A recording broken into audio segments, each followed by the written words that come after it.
Buenas tardes y bienvenidos a la conferencia Acceso al Arbitraje Internacional. Este es un evento académico que realizamos con el fin de brindar un espacio donde los estudiantes y docentes de Derecho puedan fortalecer sus conocimientos en temas novedosos y actuales y que tengan relación con las diferentes ramas de esta área del saber. Recordemos que estos conversatorios se realizan a lo largo del semestre y en ellos tenemos la posibilidad de resaltar la labor académica y práctica de diferentes ponentes a nivel nacional y local. Hoy tenemos como invitado a Néstor Raúl Londoño. Él es doctor en Derecho de la Universidad de Zaragoza, magíster en Derecho de los Negocios Internacionales de la Universidad Francisco de Vitoria, de Madrid, España, especialista en Derecho Privado de la Universidad Pontificia Bolivariana, profesor asociado, investigador y miembro del Grupo de Investigaciones de Derecho de esta universidad. Abogado de la Universidad Pontificia Bolivariana, con más de 15 años de experiencia profesional en el área de Derecho de los Negocios Internacionales y el Comercio Exterior. Se ha desempeñado como asesor jurídico de empresas colombianas y extranjeras y cuenta con más de 10 años de experiencia docente. Es autor de diversos artículos en revistas indexadas y capítulos de libro en materia de solución de conflictos, derecho internacional privado y regulación del comercio exterior. Además, es autor del libro Solución en línea de conflictos, la tecnología al servicio del derecho. Al doctor Néstor Raúl Londoño le damos la bienvenida y lo invitamos a pasar al frente para que inicie con su conferencia. Listo. Muchas gracias. Bueno, muchas gracias, bienvenidos a todos, muchas gracias por venir. Y voy a hacer la conferencia, pero más que una conferencia, voy a hacer como una charla con ustedes sobre unas experiencias y que van a servir no solamente cuando hablamos de arbitraje internacional, sino en general para el arbitraje nacional, sobre todo algunas de ellas, que vamos a hablar en particular. Y además los invito a que en cualquier momento, a medida que vamos avanzando, si tienen una pregunta, para que no hagamos una sesión final de preguntas, sino que a medida que vamos avanzando y si tienen algo en lo que nos queramos detener o tienen una duda en algo en particular, de inmediato levanten la mano y absolvemos la pregunta a medida que vamos avanzando. Entonces lo vamos a dar como en una forma de clase. Y vamos a seguir las diapositivas. ¿Quién tiene el control? ¿Tú tienes el control? Eso, perfecto. Entonces ya puedes pasar para que comencemos. Sin más preámbulo, comencemos. Entonces lo primero es hablar del arbitraje. Y en particular el primer problema es el arbitraje internacional, ¿cierto? O sea, ¿qué es el arbitraje internacional? Entonces ante esa pregunta habría que decir primero qué es el arbitraje. Entonces, como ustedes bien lo saben, o algunos lo saben, el arbitraje es un mecanismo alternativo de solución de diferencias. Y como mecanismo alternativo de solución de diferencias tiene unas características, que consiste en un sistema a través del cual un tercero neutral pone una decisión que es obligatoria para las partes, toma una decisión que es obligatoria para las partes. Y ese tercero neutral lo llamamos árbitro o tribunal arbitral, porque puede ser un tribunal, normalmente pues a veces es de 3 personas y a veces puede ser de una sola, o sea con un solo árbitro. Entonces ahí tenemos las características principales del arbitraje. A él se accede además por autonomía de la voluntad, o sea que para poder acceder al arbitraje este tiene que ser pactado por las partes. Tiene que ser pactado y puede ser pactado antes del nacimiento de la controversia o con posterioridad al nacimiento de la controversia, lo cual no es usual. Lo normal es que las partes lo pacten anticipadamente. Es un sistema además que es pagado, o sea que es un sistema en el que hay que pagar, ¿no? Entonces se paga por múltiples conceptos y dependiendo del tipo de arbitraje que se tome, y eso ya me voy a referir. Entonces, digamos que eso es lo que caracteriza principalmente al arbitraje, pues tiene muchísimas otras características, por ejemplo, unos procedimientos propios y que pueden ser regulados por las mismas partes, no necesariamente son imagen del proceso judicial, o pueden independizarse las normas procesales de la sede arbitral, a lo que me referiré también. Entonces, el arbitraje aparece como un sistema alternativo a la justicia ordinaria, pero que en muchas ocasiones y particularmente en el derecho internacional termina siendo el mecanismo casi que más adecuado por las incertidumbres que trae la determinación de en un escenario internacional quién es el juez competente para resolver una controversia. Entonces el arbitraje aparece como una fórmula que nos trae una alternativa unificada a la solución de las controversias. Entonces digamos que allá nos acercamos a esa caracterización.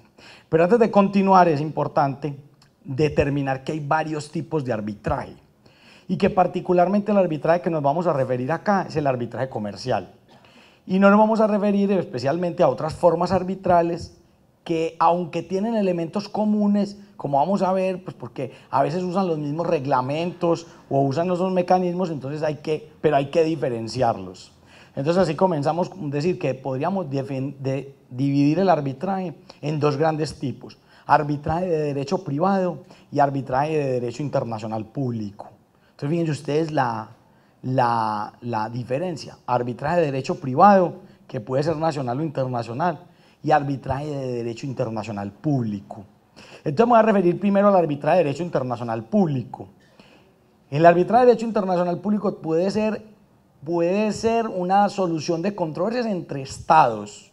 O sea que cuando los estados entran en una controversia acerca de un problema de una norma de derecho internacional público, pues pueden decidir resolverla a través de un arbitraje. Y entonces los estados, ¿cómo pueden pactar el arbitraje? Los estados lo hacen de una manera muy diferente, a través de tratados. Entonces es bastante normal y hoy en día es más común que cuando los estados celebran tratados suelen incluir pactos arbitrales en ellos, o sea, como un mecanismo alternativo de solución de controversias, mecanismo alternativo a la Corte Internacional de Justicia de La Haya o a los mecanismos propios que traiga ese sector del derecho internacional público, como por ejemplo el TLC Colombia con Estados Unidos. El TLC entre los dos países tiene dos sistemas de solución de controversias heterónomos. Hay que además decir, el arbitraje, a diferencia de la mediación o la conciliación o la negociación, que son autónomos, el arbitraje es heterónomo, las soluciones las pone un tercero. Entonces en el TLC hay solución de controversias autónoma, pues en todo caso en el derecho internacional público siempre existirá la posibilidad de que las partes generen una decisión negociada, ¿cierto? Que las partes negocien las decisiones, pero consagra dos mecanismos de solución de controversias. Por una parte, el sistema de solución de diferencias de la Organización Mundial del Comercio, que es como decir, entre comillas, el tribunal del sistema de comercio mundial, que es la Organización Mundial de Comercio, o específicamente el organismo de solución de diferencias de la Organización Mundial del Comercio. Y además trae para casi todos los otros temas un arbitraje. O sea que si las partes entran en una controversia alrededor de la aplicación del TLC, entonces esa controversia puede llevarse a un arbitraje de derecho internacional público y las partes van a ser los estados, Colombia contra Estados Unidos o Estados Unidos contra Colombia, o los dos uno contra el otro, ¿cierto? Entonces, ese es un arbitraje que es de derecho internacional público. Lo curioso es que sus reglas pueden ser las mismas que las de un arbitraje privado. O sea que las reglas van a ser las mismas a las que se puede someter un conflicto por un contrato entre dos empresas, pueden ser las mismas reglas. Lógicamente las consideraciones de derecho no serán las mismas, los derechos serán distintos. Muy bien, otro arbitraje de derecho internacional público es el arbitraje de inversión. El arbitraje de inversión tiene dos modalidades y este también está consagrado en un tratado. Y son tratados de protección recíproca a las inversiones en que dos estados se comprometen mutuamente a respetar las inversiones de sus empresarios en el otro. Entonces, si los empresarios de un estado hacen inversiones en el otro, entonces nos comprometemos a respetar esas inversiones. Y a respetar significa no expropiar, sino por razones de utilidad pública o interés general. Y si las vamos a expropiar por esas razones, darles la justa compensación, entre otras condiciones. Entonces, allí se establecen dos mecanismos de solución de controversias heterónomos. O digamos, a grandes rasgos, dos grandes tipos de soluciones heterónomas. La primera, si los estados entre sí cumplen o no cumplen el tratado. Entonces ahí está, un estado contra otro por no cumplir el tratado, que es el mismo arbitraje del que hablábamos antes. pero trae una modalidad de arbitraje distinta o nueva o novedosa, que aparece desde hace, digamos, desde la Segunda Guerra Mundial para acá y que se consagró en el Tratado de Washington de 1965, donde se creó la CIADI, que es el Centro Internacional de Arreglo de Diferencia Relativa a Inversión, y que consiste en que un inversionista de un Estado puede demandar al otro Estado para que proteja su inversión en un arbitraje. Y entonces ese arbitraje es lo que se conoce como el arbitraje de inversión. Hasta hasta el año pasado o año antepasado, Colombia nunca lo habían demandado en un arbitraje de esos. En este momento tengo registradas unas 5 demandas contra Colombia por afectación de las inversiones. Una de esas, por ejemplo, es el caso Electricaribe, ¿cierto? Entonces Colombia interviene en Electricaribe y termina, pues digamos, expulsando al inversionista porque Colombia alega pues que el servicio se prestaba con deficiencia, entonces el inversionista sale y dice, no, yo no, me terminaron fue expropiando, entonces no me han dado la justa compensación, entonces por favor señor Colombia me indemniza y demanda a Colombia en un arbitraje de inversión ante la Corte Permanente Arbitral de La Haya. Entonces, fíjense ustedes, otra modalidad de inversión, con un derecho también distinto, porque la base de esas reclamaciones va a ser fundamentalmente los acuerdos de protección recíproca de las inversiones, que era el que les comentaba al principio, donde los estados se comprometen a proteger las inversiones de unos nacionales en su territorio y a su vez de los nacionales nuestros en el otro territorio. Por eso decimos que es protección recíproca de las inversiones. Muy bien. Y otro arbitraje de derecho internacional público lo podemos encontrar en el ya mencionado, que es el sistema de la Organización Mundial del Comercio. Porque el sistema de la Organización del Comercio es muy particular, porque parece judicial, pero no, ¿cierto? No es judicial. Entonces, ¿cómo funciona el órgano de solución de diferencias? Cuando hay una diferencia entre los dos estados, o sea, por el cumplimiento de los acuerdos de la OMC, que es fundamentalmente el GATT, que se ratificó en Colombia en la Ley 170 del 94, entonces se establece que los estados pueden celebrar consultas, digamos, ante una controversia primero se celebran consultas, que es que los estados traten de negociar la diferencia. Y si la diferencia no logra ser negociada, entonces pasa a un arbitraje que se llama, o sea, se pasa a una especie de arbitraje que no se llama así, sino que se llama un proceso con un grupo especial. Entonces se nombra el grupo especial y el grupo especial es un panel de 3 personas que va a definir la controversia. Ese es el único informe en el mundo que tiene apelación, eso es muy simpático, entonces, pues, no lo llaman sentencia, sino que lo llaman informe del grupo especial, pero tiene apelación. Entonces el informe del grupo especial se puede apelar ante el órgano de apelaciones.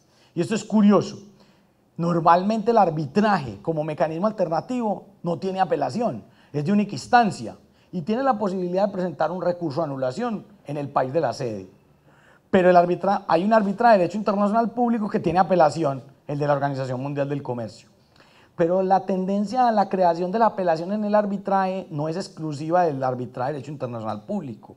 Ya hay arbitrajes institucionalizados, como es el arbitraje del GAFTA, que es la Federación del Comercio de los Granos en Inglaterra, cuyo sistema arbitral es de doble instancia. Entonces tiene una primera instancia, que es donde se va a debatir el conflicto, y la posibilidad de una apelación a un panel de expertos.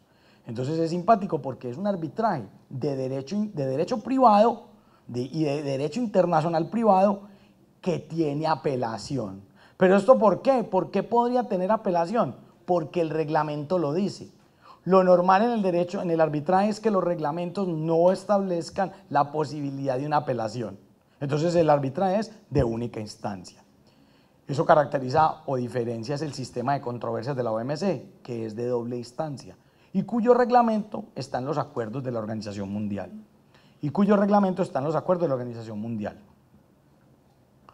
Muy bien, entonces vamos entrando en materia. Salgámonos del arbitraje de comercio internacional y enfoquémonos exclusivamente, en el arbitraje de derecho internacional público y concentrémonos en el arbitraje de derecho internacional privado. O sea, arbitraje comercial, eso es lo que solemos conocer como arbitraje comercial.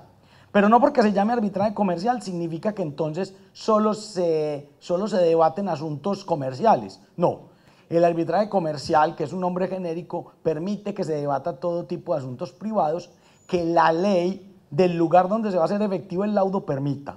O sea que es lo que nosotros conocemos como el problema de la transigibilidad del asunto, o como lo llaman internacionalmente, la arbitrabilidad. ¿cierto? Entonces podrá resolverse todos aquellos asuntos que sean arbitrables, usualmente de contenido patrimonial, sean civiles o mercantiles.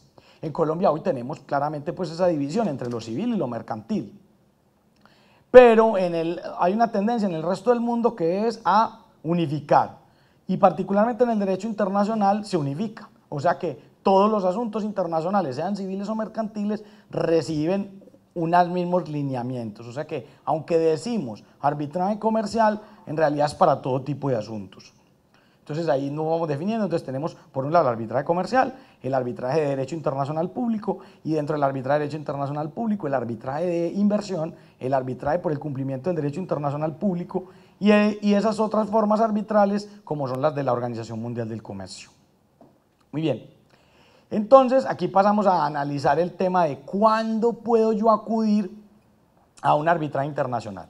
Pero antes de entrar en eso, es importante que dividamos. O sea que significa que hay dos tipos de arbitraje comercial en Colombia: el arbitraje interno y el arbitraje internacional. Eso es lo que se conoce en la doctrina como un sistema dualista, o sea, donde hay dos tratamientos arbitrales según el tipo de disputa o controversia. Para las controversias internas hay arbitraje interno, que es la que está consagrada en los primeros artículos de la Ley 1563. Y para el arbitraje internacional están los artículos 62 y siguientes de la Ley 1563. O sea, hay dos sistemas arbitrales. Esto ha sido muy criticado, porque mientras el arbitraje interno es mucho más procesalista, tiene muchas más condiciones procesales, el arbitraje internacional se pliega más a la flexibilidad que ha existido en el derecho arbitral internacional.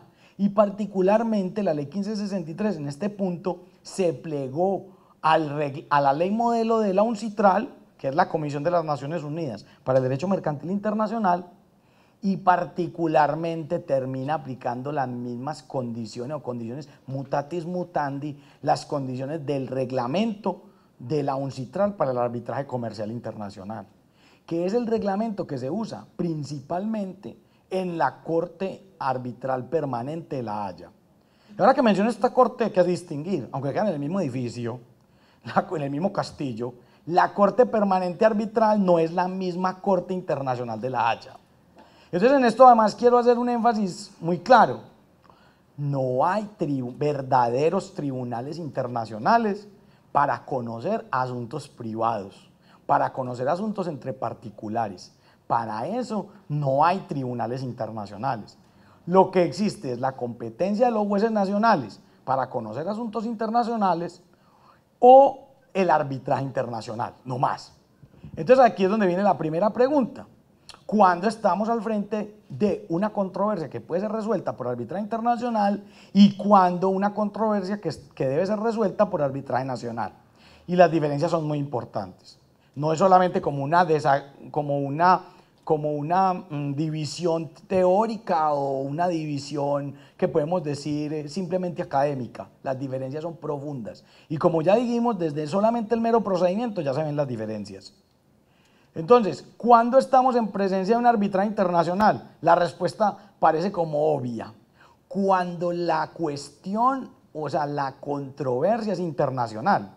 Pero responder, cuando una controversia es internacional, eso es harina de otro costal. O sea, ¿cómo podemos saber si la controversia es internacional o no? Entonces resulta que la Ley 1563, siguiendo en esto en parte a la ley modelo de la UNCITRAL, decidió definir cuándo el arbitraje es internacional. Y o sea, mejor dicho, cuándo podemos evitar el arbitraje nacional y pasarnos a un arbitraje internacional. Entonces nos va a decir unos criterios con base en los cuales va a considerar que el arbitraje es internacional, pero no perdamos de vista que en el fondo lo que nos está diciendo es: la controversia es internacional, no en sí el arbitraje. El arbitraje ya es internacional porque versa sobre una controversia internacional y entonces cambia la perspectiva.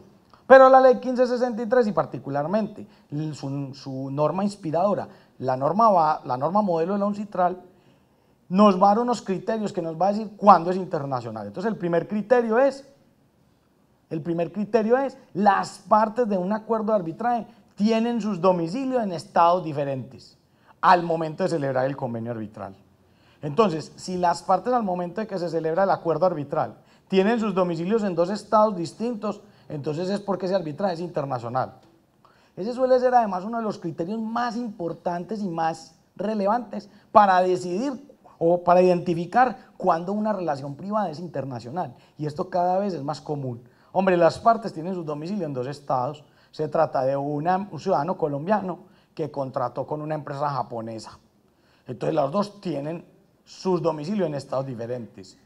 O pienses en otro tipo de situaciones. Un colombiano tuvo un accidente en Miami con un norteamericano y van a decidir la responsabilidad civil en un arbitraje. Entonces esto hace que, como las dos partes tienen sus domicilios en estados distintos, porque el colombiano en Miami era de paseo y su domicilio principal y su domicilio, perdón, está en Colombia, entonces la relación es internacional, porque las partes tienen sus domicilios en estados diferentes. Muy bien, entonces el primer criterio. Estamos frente a un arbitraje internacional cuando al momento de pactarlo los domicilios de las partes están en estados diferentes, pero porque en el fondo la relación es internacional por el domicilio. Las partes tienen domicilio en dos estados diferentes. Siguiente criterio. Entonces dice, bueno, listo, vamos a suponer aún así que las partes tienen sus domicilios en un mismo estado. Aún así puede ocurrir que la situación sea internacional porque resulta que el lugar de cumplimiento de una parte sustancial de las obligaciones ocurre en otro estado. Piénsese, por ejemplo, hace poquito veía yo este caso, una compañía colombiana celebró con una compañía peruana para construir un edificio en Chile. Entonces, claro, o vamos a suponer el caso de otra manera, porque es el caso anterior. Entonces, en ese caso que yo digo, una compañía colombiana contrata con una compañía peruana que tiene su domicilio principal en el Perú, entonces el arbitraje es internacional por el domicilio, ahí no hay duda. Pero piénsese, por ejemplo, en una compañía colombiana con domicilio en Colombia que celebra un contrato con otra compañía con domicilio en Colombia para construir un edificio en el Perú. Entonces, claro, la parte sustancial de las obligaciones del contrato se van a cumplir en el Perú y por lo tanto el pacto arbitral sería de arbitraje internacional o podría ser de arbitraje internacional, que eso es otra cosa, que las partes se percaten de la internacionalidad al momento de celebrar el pacto arbitral. Entonces se pueden ir al arbitraje internacional con todos los beneficios que tiene. Muy bien, entonces ese es el segundo criterio, una parte sustancial de las obligaciones ocurre en un estado distinto al que las partes tienen sus domicilios. Pero ese mismo literal, que es el literal B del artículo 62, nos trae otro criterio y nos dice, bueno, pero también cuando el lugar con el cual el objeto del litigio tenga una relación más estrecha está ubicado por fuera del lugar donde las partes tienen su domicilio. Y aquí ya la cosa se comienza a poner un poco más nebulosa. Dice, ¿cómo así que el litigio tiene una relación estrecha con otro estado? Y ese ya es más difícil de encuadrar. Digamos que en nuestras normas de derecho internacional privado se pueden prever algunos eventos de estos, como por ejemplo, el contrato es entre partes que tienen domicilio en Colombia y que, digamos, se ejecuta en Colombia, pero respecto de las cuales los bienes, por ejemplo, están ubicados en el exterior. Y dice, pero ¿esto cómo puede ser? Entonces no se cumple en el exterior. No, porque a lo mejor se cumple aquí. Hay una entrega brevie mano o una entrega registral y los bienes están afuera. Entonces dice, ese contrato tiene una relación estrecha con otro país y por lo tanto también es internacional. ¿Y en qué consiste la relación estrecha? Estrecha en que los bienes sobre los que versa el contrato están en el exterior. Entonces este es un criterio ya, como decimos, un poco más nebuloso. O sea que a medida que descendemos, porque son muy claros, hombre, domicilio distinto, clarísimo. Lugar de ejecución de las obligaciones sustanciales, clarísimo. Pero ahí ya vamos descendiendo y encontramos un criterio más oscuro. Vínculo estrecho con un lugar.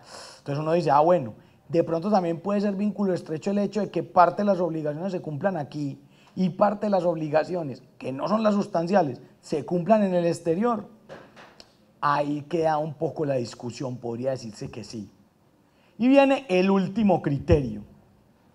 El último criterio es el criterio que más controversia genera, porque es el criterio que dice que También es internacional el arbitraje cuando afecta cuando la controversia sometida al arbitraje afecta los intereses del comercio internacional. Y este criterio es muy polémico porque resulta que en Francia el Código Procesal francés, cuando habla del arbitraje, dice el arbitraje será internacional cuando afecta directa e inequívocamente los intereses del comercio internacional, punto. Entonces la doctrina francesa dijo, pero ¿cómo así? O sea, ¿qué se entiende por intereses del comercio internacional? Pues todo, si las partes tienen domicilio en distintos estados, si se ejecuta aquí, si se ejecuta allá, pero además, o si los bienes están en un lugar, están en otro. Entonces eso quiere decir que en Francia ese concepto del vínculo, de la afectación a los intereses del comercio internacional subsume todos los otros que acabamos de decir. Pero además incluye uno nuevo y significa que una relación que nace interna, que se ejecuta en Colombia, cuyos bienes están en Colombia, si por esa controversia, si por la controversia alrededor de esa relación se genera un impacto económico más allá de las fronteras colombianas, entonces también puede considerarse que es susceptible de arbitraje internacional y por lo tanto en realidad nos está diciendo, ojo que eso es un contrato internacional. Y esto sí es una cuestión pues que ya comienza a superar la concepción tradicional que tenemos de los contratos. Uno dice, no, pues que si las partes están aquí y lo van a ejecutar aquí, eso es un contrato nacional. Pues resulta que no. Resulta que no, porque si el contrato produce efectos económicos que superan las fronteras nacionales, el contrato es internacional. Entonces ustedes dirán, pero ¿cómo así? ¿En qué casos? ¿En qué casos? Entonces han existido ya unos casos en la jurisprudencia que nos ponen de manifiesto esto cuando ocurre. Y es, digamos, voy a comenzar con el ejemplo del libro, ¿no? El ejemplo del libro. Y es, dos compañías celebran un contrato, dos compañías colombianas celebran un contrato. Vamos a suponer de petróleo. Y dice, vamos a comprar toda la producción de petróleo de 6 meses a esta compañía colombiana. Entonces esta compañía va a comprar toda la producción de petróleo de la otra. Y entonces resulta que eso ocasiona un incremento de los precios internacionales del petróleo. Y el incremento de los precios internacionales claramente hace que entonces un comprador de petróleo en Ecuador, un comprador de petróleo en Venezuela, se ve afectado por un negocio interno celebrado en Colombia. Entonces dice, ese negocio ya no es interno. Según este criterio, este negocio es internacional y por lo tanto es susceptible de someterse al arbitraje internacional. Lo cual ya de por sí manifiesta algo tremendo. Vámonos a resolver las controversias a Costa Rica, cosa que no podríamos hacer si el arbitraje se considerara estrictamente nacional. Porque si se considera estrictamente nacional, la sede de ese arbitraje tiene que ser una ciudad en Colombia. Pero si el arbitraje es internacional, nos podemos ir para Costa Rica, nos podemos ir a resolverlo a Panamá, nos podemos ir a resolver a Nueva York. Y con todas las consecuencias que eso acarrea. Entonces, ahí tenemos una teoría que nos flexibiliza la concepción de lo internacional. O sea, ¿por qué? Porque los otros criterios hablan de las partes y de la naturaleza del contrato. El domicilio, el lugar de ejecución, el lugar de ubicación de los bienes, la relación estrecha del contrato con un territorio. Listo. Pero el de la afectación al comercio internacional nos habla de consecuencias externas, o sea, terceros que se ven afectados en otros territorios por la celebración del contrato, que en principio parecía nacional. O sea, que un contrato siendo en principio nacional, de pronto se nos volvió internacional. Entonces yo me preguntaba, listo, muy bueno el ejemplo del petróleo, del gas, del oro, del platino, tremendo. ¿Y las guayabas? Pues también, ¿cierto? Lo que pasa es que probar eso ya es muy difícil, porque entonces cualquier producto hoy en día es susceptible de comercio internacional, y como cualquier producto es susceptible de comercio internacional, entonces un contrato de guayabas en Colombia puede generar efectos económicos en el exterior. La otra cuestión es probarlo. La otra cuestión es probar que efectivamente esos efectos se dieron, porque no conozco yo que haya indicadores internacionales de los precios de la guayaba, ¿cierto? A ver cómo está, no hay, ¿cierto? De otras frutas y de otros commodities, sí, por ejemplo las naranjas, del café. Ese sí que es un tema recurrente en Colombia, todos los días. No, los precios internacionales del café están muy malos, están buenos, todo es un tema recurrente. O sea, de ciertas materias primas y de ciertos commodities, pues hay discusiones. Y las discusiones se pueden volver más difíciles cuando hablamos de otros productos, como sillas, como mesas, como computadores. O sea, se podrá extender hasta allá este criterio. Entonces ahí ya la cosa se va poniendo un poco más compleja. Sobre todo porque habría que probar un nexo de causalidad entre la controversia o el contrato mismo, ver una afectación del comercio internacional y probar el vínculo o el nexo de causalidad que existe entre uno y el otro para poder decir es que mi contrato que parecía nacional resulta, señores árbitros, que no es nacional, es internacional. Y entonces eso habría que tener algún tipo de evidencia económica o pues a través de instrumentos econométricos para poder demostrar la relación que existe o el nexo de causalidad que existe entre la variación de los precios internacionales y el contrato o la controversia misma. Entonces, como ven, es un criterio bastante difícil.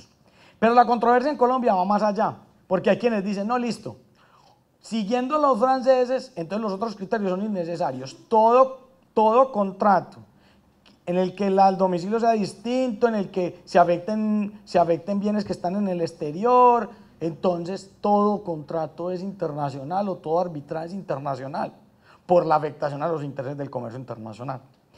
En mi caso yo considero que no, o sea que este criterio no subsume los otros que acabamos de ver, que en el caso colombiano es distinto, porque en el caso colombiano hay unos criterios prevalentes, primero, domicilio, vínculo estrecho, ejecución, y luego vendría el criterio de la afectación, que quedaría exclusivamente para los efectos económicos que el contrato estrictamente nacional puede generar en el exterior.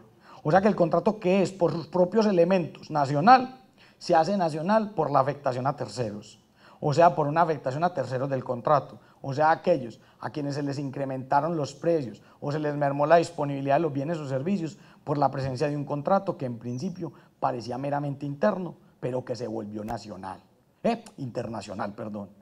Y si un contrato se vuelve internacional, las consecuencias son tremendas, resulta que ya no le aplica el derecho colombiano, ¿cierto? Porque además luego viene el artículo 101 de la ley 1563, si es que ya estamos aplicando la ley 1563, porque puede que no. O estamos aplicando el artículo 19 del reglamento de arbitraje internacional de la Cámara de Comercio Internacional, que llega y dice, el derecho aplicable será el elegido por las partes. Entonces un contrato que parecía nacional y que por tanto le aplicaba el derecho colombiano, si se le aplica el arbitraje internacional, entonces pasa a ser un contrato internacional y las partes podrían variar el derecho aplicable. Y decir, no, a este contrato apliquémosle otro derecho, apliquémosle el derecho japonés. Y nos fuimos con el derecho japonés. Y particularmente si el contrato, o sea, y esto es posible porque el contrato además se sometió al arbitraje y en el arbitraje se ha reconocido abiertamente que las partes tienen la potestad de elegir el derecho aplicable y desplazar las normas imperativas o dispositivas, supletivas e imperativas del que sería el derecho del lugar donde se resuelve la controversia. O sea que, ¿podemos aplicar el derecho japonés? Sí. ¿Al contrato de las guayabas? Pues sí, resulta que sí. Se puede aplicar el derecho japonés porque las partes así lo quisieron. Pero esta decisión tan exótica pues no es normal. Pero lo que es normal además suele ser otro tipo de elecciones como el derecho inglés o el derecho del Estado de Nueva York u otras formas de jurídicas conocidas como la lex mercatoria. No, a esto le vamos a aplicar los principios UNIDROIT para los contratos comerciales internacionales en su versión 2016. Entonces se aplicará esto que es conocido como uno de los instrumentos principales de la lex mercatoria. Entonces, los efectos de que un arbitraje o de que una controversia se reconozca como susceptible de arbitraje internacional son tremendos. Porque una relación, bajo este criterio, porque una relación que al principio estaría sometida a las normas imperativas del régimen privado colombiano, escaparía a las normas imperativas del Código de Comercio o del Código Civil para meterse en un derecho distinto o las partes elegir el derecho distinto. Y además es que el artículo 101 de la ley 1563 dice una cosa muy particular, dice, las partes podrán elegir las normas de derecho que consideren aplicables. Y fíjense ustedes la expresión decir normas de derecho, no dice la ley, dice las normas de derecho. Por lo tanto, las partes pueden armar el derecho a su gusto.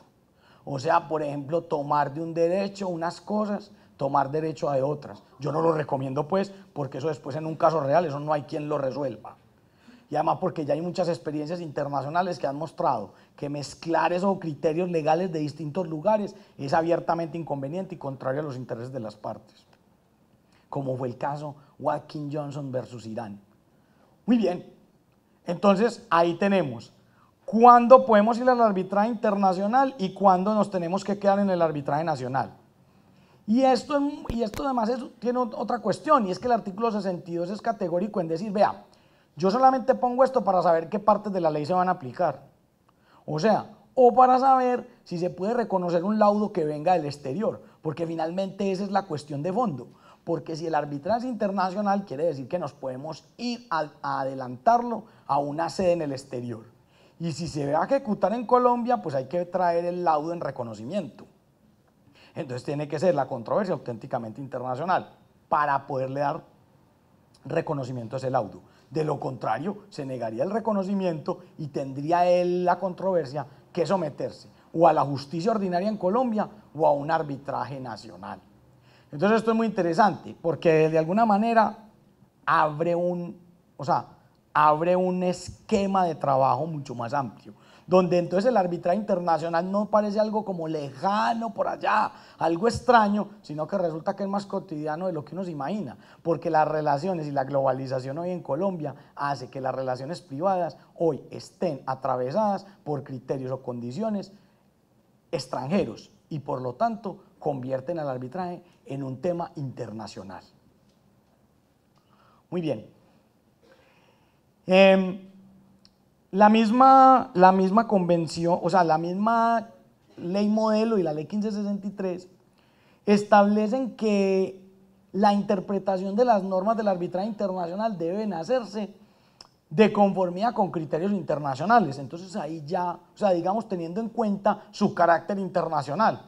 Entonces ahí comienza uno a darse cuenta que el manejo del arbitraje internacional es fundamentalmente distinto del arbitraje nacional, donde lo que va a prevalecer es los criterios o las teorías o las ideas que han iluminado al arbitraje internacional a lo largo de su historia y que son cuestiones como por ejemplo una mayor flexibilidad, la mayor capacidad, una mayor libertad de los árbitros para interpretar el reglamento, unos reglamentos más bien generales, amplios, donde los árbitros se pueden mover con mayor libertad para resolver los asuntos procesales.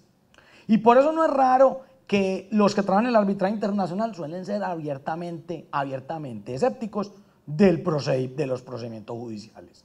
O sea, del procedimiento judicial reglado, como lo conocemos nosotros, donde cada paso está escrito en la ley, cada pasito. No, en el arbitraje internacional, en cambio, tenemos unos árbitros que controlan el proceso. Vamos a incluir terceros, camine a ver qué podemos hacer para incluir los terceros. Oiga, es que aquí hay que tomar una decisión sobre unas pruebas, ¿cómo se analizarán las pruebas? ¿Será que si hay que entrevistar al perito no hay que entrevistarlo? Entonces eso es una cosa que el tribunal va a resolver con mayor flexibilidad, desapegado de criterios procesales nacionales o con una mayor control del tribunal arbitral del procedimiento cuando las partes, digamos, no establecen condiciones para ese procedimiento. Y esto es algo también normal del arbitraje. Las partes guían también el procedimiento, ellas es lo que deciden. Si las partes ponen el reglamento, o sea, las reglas de procedimiento arbitral, pues entonces las mismas partes también pueden orientar. Me acuerdo yo de una anécdota, en estos días me la recordaban. Hay que hacer una audiencia el 30 de diciembre. Allá no hay vacancia judicial, en el arbitraje no hay vacancia judicial, la audiencia es el 30 de diciembre. Hombre, entonces llamamos a la otra parte. No, es que 30 de diciembre, no, qué cosa tan aburridora, ¿por qué no movemos eso para otro día? No, 30 de diciembre se digo, 30 de diciembre se hace. Como las partes no llegaron a ningún acuerdo, entonces el tribunal sesionó el 30 de diciembre. Esos árbitros más aburridos, las partes aburridas, todo el mundo aburrido, porque una audiencia un 30 de diciembre muy aburrido. Pero pudimos haber tenido el control de la audiencia y haberla hecho otro día, ¿cierto? y las partes se ponen de acuerdo y dicen, no, corramos la audiencia para tal día, ¿cierto? Bueno, muy bien. Listo. Entonces ahí viene la pregunta, hombre, ¿qué pasa? Y es lo que estamos tratando de dilucidar. ¿Qué pasa si de pronto nos metemos en un arbitraje internacional que no lo era? O sea, que no era un arbitraje internacional. Entonces ahí es donde vienen las consecuencias. Digamos, expresamente la ley 1563 no dice estrictamente cuáles son las consecuencias, pero hemos dicho, la más importante de ellas es la denegación del reconocimiento del laudo, a cual me voy a referir posteriormente. Pero hay una cosa que hay que tener muy clara, y es que la ley 1563 confiere a los árbitros un gran poder para definir su propia competencia. Y esto es lo que se conoce en el arbitraje usualmente como el principio competence. O sea, competencia de la competencia. Los únicos competentes para decidir sobre su propia competencia son los árbitros, incluso sobre la nulidad, ineficacia, inoponibilidad, inaplicabilidad del pacto arbitral o por no estar pactado el arbitraje. Entonces, todas esas discusiones entre las partes de si hay arbitraje o no hay arbitraje, lo resuelven los árbitros. Vean ustedes el tema. ¿Qué pasa? Que los árbitros van a tener, entonces, si un caso medio huele a que hay arbitraje, entonces no pierde el tiempo yendo a la justicia ordinaria, porque probablemente, si no es competente los árbitros, son los árbitros los que lo tienen que decir. Entonces vamos a suponer un caso, se celebra un contrato y en ese texto del contrato se puso un pacto arbitral, pero en el contrato se dijo que el contrato no se entiende celebrado hasta que las partes no lo firmen. Nunca lo firmaron, como suele ocurrir. Se lo mandaron ahí por correo electrónico y dice, ve, qué bueno, los abogados lo aprobaron, súper bien. Nunca se reunieron a firmar ni lo firmaron y empezaron a ejecutar. Se llegó el día del problema. Entonces llega la otra parte y dice, bueno, aquí vamos a demandar. Entonces, ¿dónde demandamos? Entonces dice, como no hay contrato, entonces demandemos ante la justicia ordinaria y demanda ante el juez. Entonces llega la demanda ante el juez, entonces el otro ¿qué va a hacer? Va a defenderse con todo lo que tiene. Alega pacto arbitral, ¿no? Sección previa, cláusula compromisoria. Y entonces llega el juez y tiene que decir, hombre, vea, yo no sé si aquí hay arbitraje o no hay arbitraje. Y como yo no sé si hay arbitraje o no hay arbitraje, hay arbitraje. O sea, esa es la respuesta. Como yo no sé si hay arbitraje o no hay arbitraje, aquí hay arbitraje. O sea, váyanse para donde los árbitros, para que los árbitros definan si son competentes o no, y después me trae la decisión arbitral a ver sobre qué me puedo pronunciar yo o si no me puedo pronunciar en lo absoluto. Y se termina el proceso. ¿Por qué? Porque en Colombia decidimos darle una garantía al arbitraje que consiste en que los únicos competentes en todos los aspectos del arbitraje para decidir si hay arbitraje o no son los árbitros. Y por lo tanto entonces vaya, pague por allá y todas esas cosas, solo para que esos árbitros se pronuncien si son competentes o no. Esto es una posición muy criticada, porque uno puede decir, ah no, pues detrás de unos honorarios van a decir que son competentes, entonces camine, somos competentes y arranque. Y el problema de eso es que tampoco los árbitros pueden ser tan olímpicos, porque precisamente uno de los criterios del arbitraje es la técnica, o sea que los árbitros deben tratar de ser estrictos y técnicos en la determinación de su competencia y no tomar decisiones solo porque van a ir detrás de unos honorarios, sino una decisión que sea conveniente para las partes y, muy importante, ejecutable, porque ahí después esos árbitros se declaran competentes cuando no lo son y entonces viene la anulación del laudo o viene la denegación del reconocimiento del laudo, a lo que entonces ya me voy a referir más adelante, que digamos son los medios para defenderme yo de un arbitraje internacional. ¿Cómo me defiendo yo de un laudo internacional? Entonces hay dos mecanismos, la impugnación en la sede o el proceso de reconocimiento, pero a estrechas, que son las razones por las cuales yo me puedo defender, son muy poquiticas, son muy estrechas. Muy bien, entonces pasemos. Muy bien, y aquí empezamos a la parte más práctica de esta charla, porque a mí sí me gusta algo es, bueno, está muy bien la teoría y todas esas cosas, y el arbitraje internacional y los criterios, y uy, se me reventó la cabeza, pero el tema aquí es lo práctico, vamos a lo práctico. ¿Y qué es lo práctico? ¿Cómo hacemos un acuerdo arbitral? ¿Cómo hacemos un acuerdo arbitral? Bueno, y aquí es donde viene, si breve, 2 veces bueno, si claro, 2 veces bueno. Porque empieza uno a ver en esos contratos pues que como justificando honorarios, unas cláusulas arbitrales de 3 kilómetros. Hombre, eso ni es conveniente ni es bueno. El pacto arbitral, entre más simple, mejor. Y sobre todo, que va a evitar esa controversia entre las partes de si aquí hay un arbitraje o no lo hay. Porque una cláusula clara va a evitar esas controversias. Entonces, lo primero es la cláusula. Entonces, ¿cómo debe ser? La cláusula debe ser por escrito, para efectos probatorios. Hoy hay un debate alrededor de eso, si eso es un requisito ad substantiam actus o no. Más o menos la doctrina se ha encaminado por decir que no, pero el pacto debe constar por escrito, sobre todo para efectos de poder probar el arbitraje y sus condiciones. Muy bien, ¿se puede haber pacto arbitral por intercambio de correos electrónicos? Claro, una parte le manda a otra unas cláusulas o le propone que va a haber un arbitraje y la otra le contesta que sí. Ah, ya. Entonces hay un arbitraje pactado por un intercambio de correos electrónicos. Consta por escrito, finalmente, ¿cierto? Muy bien, también puede haber pacto arbitral, lo cual es muy... pero también se puede presentar en la demanda y la contestación. O sea, se hace la demanda arbitral diciendo, queremos que esto se resuelva por arbitraje. Y el demandado va y le contesta y dice, estoy de acuerdo. Entonces el arbitraje se forma en un texto compuesto que estaría en la propuesta de la demanda y la aceptación por parte del demandado en la contestación, que es un poco inusual. Sobre todo eso hay que conversarlo antes, porque si dicen, no, aquí no hay arbitraje, caminen, nos vamos para la justicia ordinaria. Muy bien. Y también se puede hacer en un escrito, digamos, separado el contrato. Entonces yo puedo tener el contrato de una parte en un escrito separado, hacer el acuerdo arbitral, pero con mucho cuidado. Debe tenerse mucho cuidado porque debe hacerse alusión exactamente a cuáles son las controversias que van a estar sometidas a ese arbitraje. Y esa es una de las claves del pacto arbitral. Es a qué materia se va a referir el arbitraje. Y hacerlo lo más omnicomprensivo posible para que,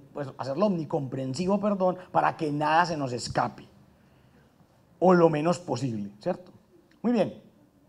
Y finalmente nos advierte la ley 1563 que el hecho de que yo vaya y pida unas medidas cautelares ante un juez no significa que he renunciado al arbitraje. Supongamos las partes tienen el arbitraje pactado en el contrato y deciden ir a buscar una medida cautelar antes de ir al arbitraje ante un juez. Entonces eso no desvirtúa el arbitraje. La medida cautelar se puede buscar a través del juez y luego de todas maneras se practicará el arbitraje. Muy bien. Muy bien, entonces aquí traigo yo unas indicaciones generales que deben seguirse en caso de pactos arbitrales. Y aquí una cuestión que siempre me preguntan y que siempre se ve en los contratos. Porque en los contratos, cuando estamos en el proceso de negociación, todos somos amigos, qué berraquera, nos vamos a hacer ricos, todo el mundo pues dice que eso va a salir la berraquera. Entonces nadie está discutiendo, ¿cierto? Entonces dicen, no, listo, hagamos lo siguiente. Entonces primero, en caso de que haya una controversia, vamos a hacer una negociación.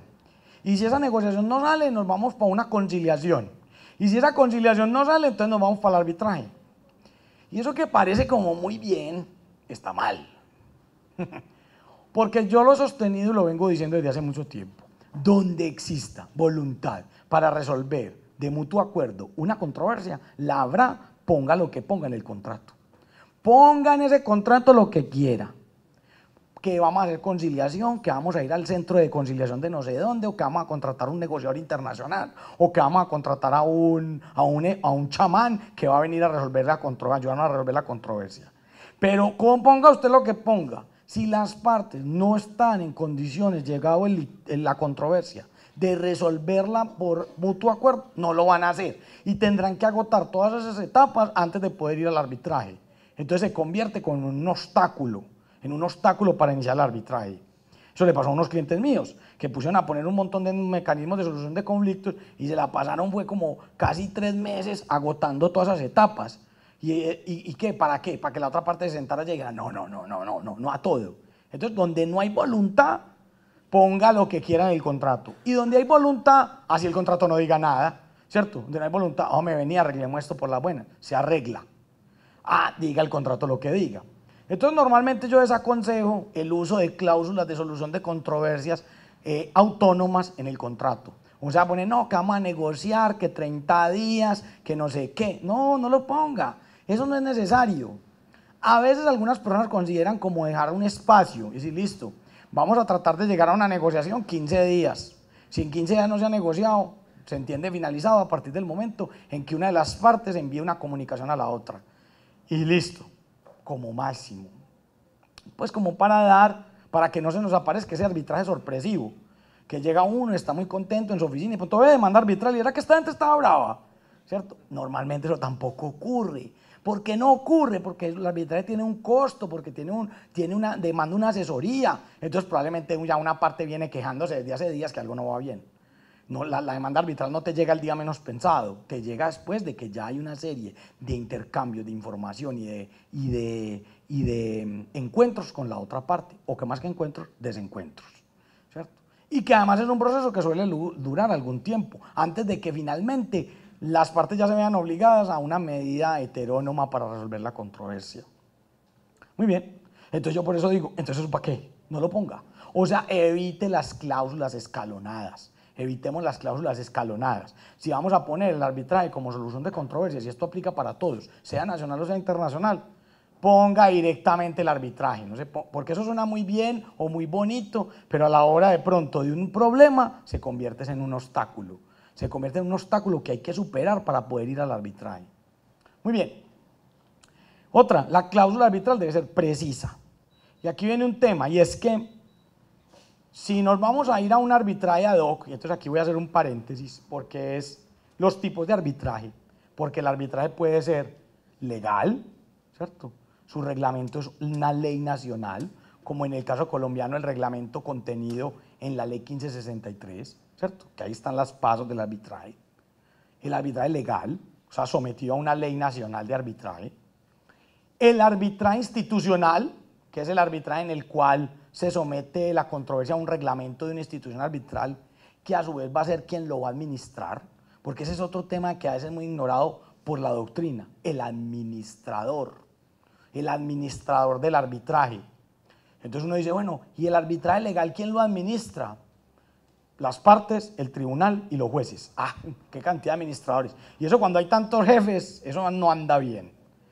El arbitraje institucional tiene un jefe, y ese jefe es el administrador. Y además el administrador, el institucional, puede tener una ventaja, y es que puede disciplinar a los árbitros. Y si no, este árbitro no está funcionando bien, te mermo los honorarios, ¿cierto? Como hace el arbitraje de la CCI. El arbitraje, por ejemplo, de la CCI establece que los árbitros pueden recibir un margen de honorarios. ¿Y cómo sé yo cuánto reciben? Según la corte arbitral decide qué tan buen árbitro ha sido. Entonces, no ha sido buen árbitro, te bajo.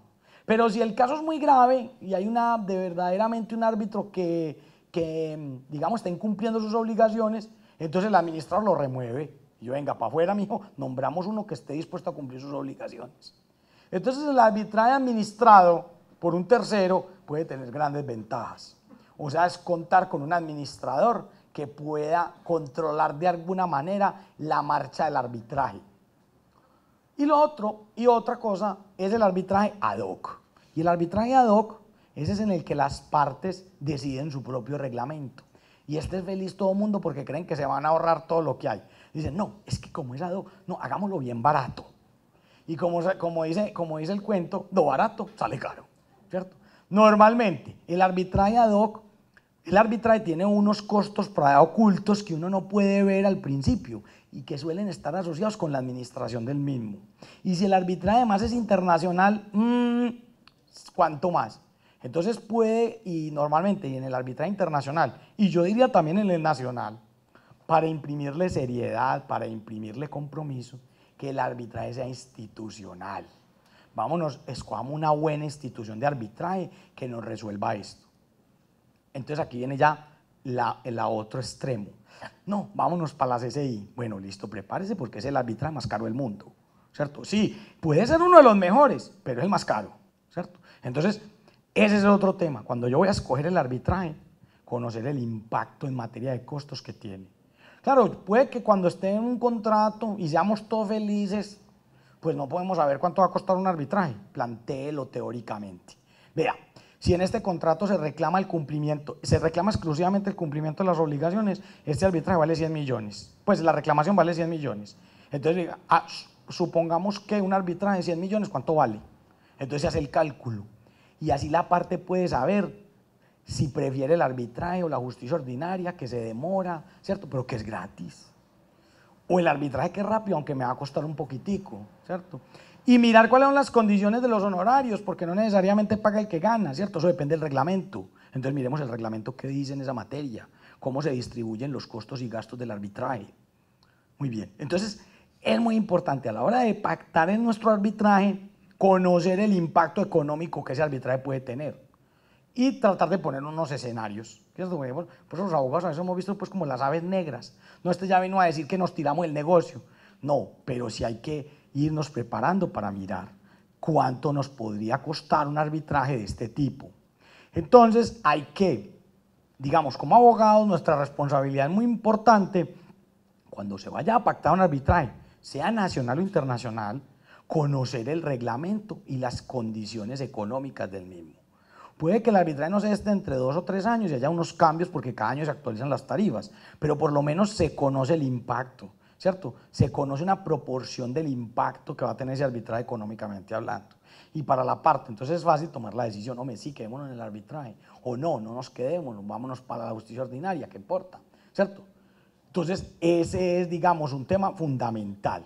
Y cuando a la hora de yo pactar, es muy importante conocer el reglamento. No pactar cláusulas arbitrales a ciegas. No, vámonos vámonos, porque es que es un abogado pues muy pinchado y entonces nos vamos para la London Court of Arbitration. Y sí, ¿usted ha leído el reglamento de allá? No. Ah, no, hermano, espérese a ver. Primero leamos el arbitraje de la LCIA y después decidimos y miramos el impacto económico que eso tiene y decidamos si vamos a ese arbitraje o no vamos a ese arbitraje. Lo mismo aplica para la Cámara de Comercio, si es la Cámara de Comercio de Medellín, si es la Cámara de Comercio de Bogotá, etc. Entonces, y además entre más prestigiosa, más cara, ¿cierto? Entonces, por ejemplo, podemos decir, yo creo, no estoy seguro, pero yo creo que el arbitraje más caro de Colombia es el de la Cámara de Comercio de Bogotá. Así de sencillo, porque es la más prestigiosa. Entonces, mayor prestigio, más costo. Muy bien. Entonces, como les decía, la cláusula debe evitar las ambigüedades. Así como, bueno, esto sí, esto, y entonces, y empezar a poner reglas. No, es que si la controversia vale 10 millones, entonces un árbitro. Y si vale 10 millones para arriba, entonces 3. Olvídese que eso después no lo encasilla nadie en la realidad. O sea, eso suena muy bien en blanco y negro al principio cuando todos son felices, pero después cuando revienta una controversia, calcule pues eso. No, es que vamos a mirar cuánto valen las pretensiones. Qué problema. Entonces es mejor no hacer ese tipo de anticipos o de fijar anticipadamente muchas cosas del arbitraje en una cláusula confusa y llena de detalles, porque después el mundo real supera cualquier marco que le pongamos a eso y puede dificultar o impedir el inicio del arbitraje. Entonces por eso, si breve y claro, 2 veces mejor. Muy bien. ¿Qué elementos debe tener el acuerdo arbitral? Entonces yo divido los elementos del acuerdo arbitral en 2. Los esenciales para que funcione y unos elementos accidentales que las partes pueden poner. ¿Cuáles son los elementos esenciales para que el arbitraje funcione? Son 3. 1. Los asuntos sobre los que va a versar ese arbitraje, o es lo que se conoce como el ámbito. El ámbito de los asuntos sometidos a arbitraje. Y en esto hay que ser muy cuidadosos, porque todo lo que no quede incluido en el ámbito se va a ir para la justicia ordinaria. Y si la controversia es internacional, viene la otra pregunta, ¿cuál justicia ordinaria? Porque como puede ser competente el juez de mi domicilio, puede ser competente el juez del domicilio de ellos. O sea que entonces perdemos la virtud del arbitraje, que es concentrar los litigios internacionales en un solo lugar. Porque la justicia ordinaria puede causar en el derecho internacional privado que sean múltiples los jueces que puedan conocer la controversia. Y eso pues puede dar lugar a una serie de fenómenos bastante complicados. Entonces se pierde la gracia del arbitraje. Entonces lo primero es definir el ámbito. Y el ámbito preferiblemente que sea omnicomprensivo. O sea, tratar de que queden en el arbitraje todo lo más posible, tanto las relaciones contractuales como las extracontractuales. Y enseguida vamos a explicar eso cómo se logra. Muy bien, segundo elemento del pacto arbitral, pues además de identificar las partes y que se sepan las partes y todo eso, sí, que es como el elemento del contrato, pero el pacto como tal, cuando lo colocamos como una cláusula dentro del contrato, debe tener como elementos, 1, el ámbito, 2, el reglamento.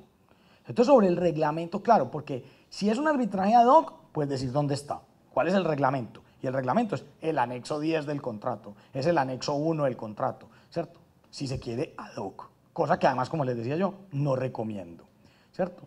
Y segundo, un arbitraje institucional. Entonces, decir, el arbitraje institucional, entonces nos vamos a someter al reglamento de tal institución arbitral, ¿cierto? Entonces, escogemos la institución. Entonces, hay que haber elegido el reglamento. Y cuando es arbitraje legal, pues basta decir una sede. Por ejemplo, podemos decir que el reglamento arbitral será la Ley 1563 de Colombia. O decir, no decir reglamento, sino decir, este arbitraje tendrá como sede la ciudad de Medellín, Colombia. Entonces, eso significa que el reglamento va a ser legal, porque no especificamos un reglamento, lo cual yo tampoco recomiendo. Porque, como decía, el problema del arbitraje legal es que tiene muchos administradores. Entonces, claro, entonces primero son las partes, luego conforma al tribunal es el tribunal, y si hay una controversia, entonces hay que llamar a los jueces nacionales para un montón de cosas.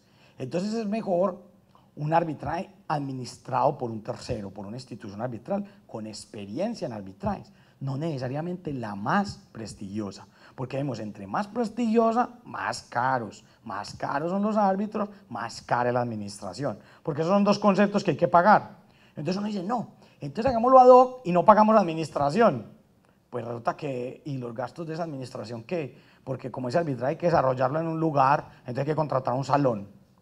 Y no vamos a grabar eso, porque imagínense, no grabamos pues las sesiones. Entonces hay que contratar unos equipos para grabar. Y de pronto, ¡pum!, se te salió el presupuesto. De pronto resultó que el arbitraje ad hoc resultó siendo más caro que un arbitraje institucional. Y encima cuando es internacional, que hay que traerlo, que camine, que hay que traer al árbitro porque está en Argentina. Entonces hay que pagarle un vuelo así para que venga. No, mijo, olvídate. Bueno, muy bien. Y por último, un elemento que queda implícito en los dos anteriores, que es que debe quedar clara la voluntad de someterse al arbitraje. O sea que el pacto debe tener, digamos, esas tres connotaciones. Indicar cuáles son los asuntos, indicar el reglamento y que clara e inequívocamente señale la voluntad de las partes de someterse al arbitraje. Porque cualquier ambigüedad en esa voluntad puede causar que los árbitros se declaren no competentes. Entonces digan, no, nosotros para esto no somos competentes, ¿cierto? Muy bien. Y enseguida vamos a explicar cómo se define la competencia de los árbitros. Pero las partes pueden optar por pactar otros temas, por poner otros temas en el pacto. Solo se recomiendan pactar estos elementos si el reglamento no es claro en fijarlos. Por eso es muy importante saber uno el reglamento que dice. Entonces, conozca primero el reglamento antes de pactar el arbitraje. Y entonces, mire, hombre, resuelve el reglamento el número de árbitros. Entonces, por ejemplo, el arbitraje de la CCI dice, si las partes guardan silencio será 1. O sea, si no se ponen de acuerdo será 1. Pero a consideración de la Corte, y si la controversia es muy compleja, entonces serán 3. Pero las partes cada una se puede manifestar en la demanda y en la contestación por el número de árbitros. Entonces, si el demandante dice que 1 y el demandado dice que 1, entonces es 1. ¿Cierto? O sea que no se pacta de antemano, que eso es algo que como que nos han enseñado. No, póngale 1 o 3. No lo haga, porque a lo mejor resulta que el contrato vale $1.000.000, pero la reclamación que una parte le hace a la otra es por 10.000. Entonces va a pagar 3 árbitros para una reclamación de $10.000. Se le fue la reclamación de $10.000 en pagar el arbitraje. O sea, salió, como decimos los antioqueños, más caro el caldo que los huevos, ¿cierto? Entonces no tiene sentido. Por eso a veces uno tiene que pensar es en los escenarios posibles. Entonces no diga el número de árbitros, ¿cierto? Me puedo guardar silencio. Todo depende también de lo que diga el reglamento. Entonces, ¿yo qué puedo decir? Hombre, vamos a pactar el administrador. Eso quiere decir que yo lo voy a variar de conformidad con el reglamento y debo tener mucho cuidado, porque hay reglamentos que me permiten cambiar el administrador y hay reglamentos que no me permiten cambiar el administrador. Por ejemplo, si yo pongo que mi reglamento será el de la Cámara de Comercio Internacional, yo no lo puedo cambiar. O sea, yo no puedo decir, no, listo, y que lo administre el Colegio de Abogados de Medellín. No puedes hacer eso porque el reglamento no lo permite. Porque el reglamento de la Cámara de Comercio Internacional está protegido por derechos de autor y ellos son los únicos que pueden administrar ese reglamento. Digamos que esa es una razón, pero hay una razón más profunda todavía. Y es que resulta que el reglamento de la CCI y los reglamentos arbitrales institucionales contienen ya una organización institucional que no se le puede entregar a otro porque no la tiene. Entonces, por ejemplo, en el reglamento de la CCI aparecen funciones a la Corte de la CCI, al secretario de la CCI, unas funciones para el árbitro de emergencia. Entonces resulta que eso no se tiene en otras instituciones. Entonces por eso no se puede desplazar un reglamento no se puede desplazar un reglamento a un administrador distinto. Pero hay reglamentos que sí nos permiten cambiar el administrador. Por ejemplo, el reglamento de la Comisión Iberoamericana de Arbitraje Comercial, la CIAC. Podemos pactar el reglamento CIAC, pero decir, hombre, que me lo administre la Cámara de Comercio de Medellín. Muy bien. O el reglamento UNCITRAL, que el reglamento UNCITRAL también nos permite cambiar el administrador. Si no decimos nada, el administrador será la Secretaría de la Corte Permanente Arbitral de La Haya, pero lo podemos cambiar. No, que sea el reglamento, que sea UNCITRAL, pero que lo administre la Cámara de Comercio de Medellín o que lo administre el Colegio de Abogados de Medellín. O sea, un administrador de arbitraje es distinto, ¿cierto? Entonces eso es algo que tenemos, por eso el mensaje es muy claro, conoce tu reglamento. O sea, conozca el reglamento antes de poner el pacto en el contrato. Y esto aplica para todo, internacional o no. Muy bien. El otro, ya lo hemos mencionado, el número de árbitros. Las partes lo pueden decir, yo no lo recomiendo. Y fundamentalmente debe decirse de conformidad si el reglamento tiene un mecanismo para definir el número de árbitros o no. El otro, la sede. Podemos guardar silencio sobre la sede si tenemos un reglamento institucional o ad hoc. Guardar silencio sobre la sede siempre que haya un mecanismo en ese reglamento que defina la sede. Y como es arbitraje internacional, la sede es fundamental. Porque el arbitraje internacional, ahí sí, que fijar una sede en un lugar o en otro, va a cambiar fundamentalmente el futuro de ese arbitraje. Muy bien. Entonces, ¿cómo se pacta? Ciudad-país. Normalmente se pacta ciudad-país. El otro, el idioma del arbitraje, y esto sí que es propio del arbitraje internacional. No, es que es un contrato con unos chinos donde vamos a aplicar la ley de Nueva York y con una empresa colombiana. Bueno, ¿qué idioma le van a poner a eso? Normalmente el inglés, ¿cierto? Para tratar de coordinar los idiomas. No, pero es que es un contrato entre una empresa peruana y una empresa colombiana con una empresa española para hacer un proyecto en Chile. No le ponga su inglés, hombre, hágase un español, ¿cierto? ¿Para qué no vamos a poner a dar tantas vueltas? Y hay una cosa muy importante, cuando se figura el idioma debe tratar de buscarse la mayor coordinación posible, porque ese es otro problema. Entonces ponemos, no, la ley aplicable es la japonesa, ¿cierto? Las partes son colombianas y chinas, y el arbitraje va a ser en inglés. Bendito Dios, o sea, ¿cuánto va a costar eso en traducciones, en intérpretes? Eso no hay quien lo coja. Entonces eso incrementa o dispara los costos del arbitraje. Entonces hay que tener cuidado en la definición del idioma, si se quiere definir el idioma. Por eso, como es un elemento accesorio, si se quiere definir, entonces defina. Y si va a definir, defínalo en coordinación con los demás elementos del contrato. Muy bien, y finalmente la posibilidad de que el arbitraje sea sin derecho aplicable. O sea, arbitraje ex aequo et bono, ¿cierto? Arbitraje en conciencia, como decimos nosotros. Muy poco usado en el comercio internacional realmente. Casi que no usado, que es el arbitraje sin derecho aplicable, para que lo llamemos con todas las letras. Sin derecho aplicable. Los árbitros fallan con su conciencia lo que consideran justo. Entonces, bueno, a veces fallan con principios, pero no necesariamente. Muy bien, siguiente. Muy bien, esto es lo que hemos venido hablando, entonces siguiente.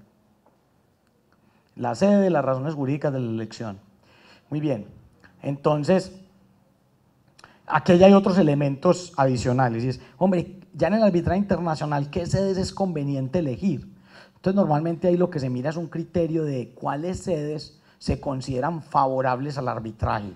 Y aquí entonces aparecen también las controversias en materia tributaria, ¿cierto? ¿Cuánto hay que pagar por las indemnizaciones?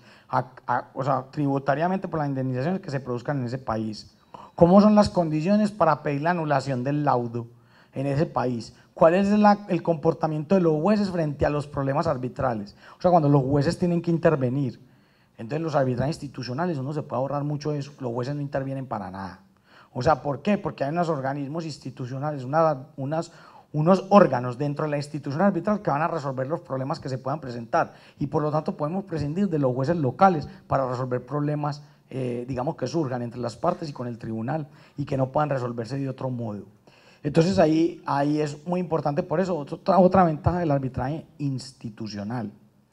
Y todo depende del reglamento, claro está, o sea, de que el reglamento nos traiga estas opciones. Entonces, hay que mirar también países que sean favorables con el arbitraje, entonces eso es un estudio que no se ha hecho suficientemente.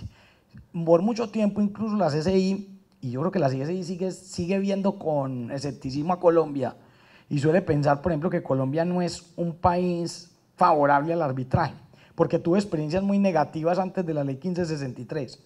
Probablemente ahora con la ley 1563 ya podemos decir, hombre, es un país favorable al arbitraje internacional y por lo tanto pues podría ser más factible poner en un arbitraje internacional a Colombia como sede. También se ha pensado mucho en Panamá y resulta que tampoco es visto en el escenario internacional como muy favorable al arbitraje de Panamá, pero la verdad es que se han desarrollado muchísimos arbitrajes en Panamá. Panamá además recientemente, pues no recientemente, en el año 2013, aprobó también su ley de arbitraje internacional y por lo tanto, entonces uno puede decir, bueno, Panamá, Chile se ha visto como un país muy favorable, España, ¿cierto?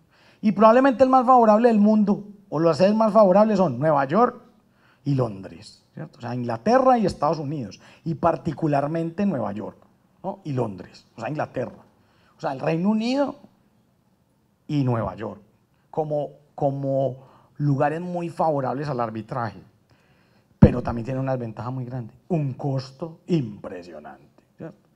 Entonces en estos días resulta que unas partes que tenían un contrato, yo no lo asesoré, tenían un contrato y celebraron sin querer, porque fue sin querer, porque no se dieron cuenta de lo que estaban celebrando, un arbitraje en Londres.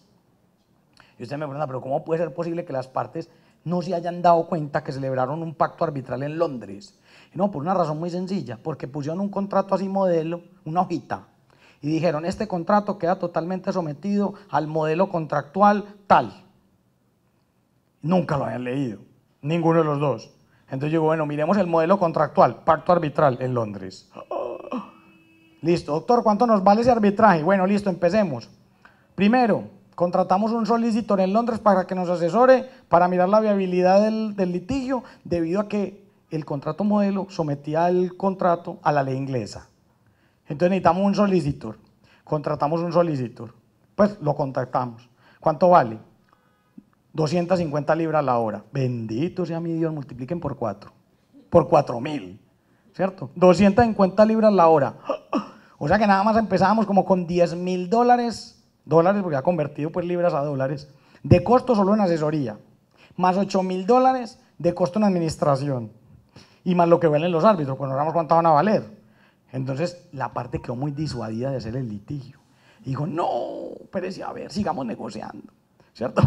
Porque queda disuadido porque es que el costo del arbitraje se le salió de las manos. ¿Y por qué se le salió de las manos? Porque aceptó unas condiciones que no conoció, que no discutió, que no analizó, que no previó.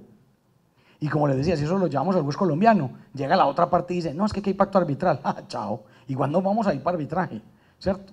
Muy bien. Listo, entonces siguiente, por favor. Aquí yo tenía unos ejemplos más o menos en Estados Unidos, como decía, algunas jurisdicciones favorables al arbitraje, ¿no? En Inglaterra, pues Estados Unidos, el Reino Unido, los Países Bajos, Alemania, Suiza, Canadá, Australia, Hong Kong, Francia, como países amigables al arbitraje. Y en español, Uruguay, muy breve y muy bueno Uruguay, sobre todo Montevideo, muy bueno. España, Madrid, México, Panamá, Perú. Y de ahí Colombia. Yo creería que hoy, gracias a la ley 1563, es una sede favorable al arbitraje. Muy bien, yo de todas maneras concluyo, no hay realmente estudios suficientemente serios o completos sobre cuáles jurisdicciones son más favorables o no. Pero digamos que ahí normalmente se mueve el mundo del arbitraje internacional, más o menos entre esos países.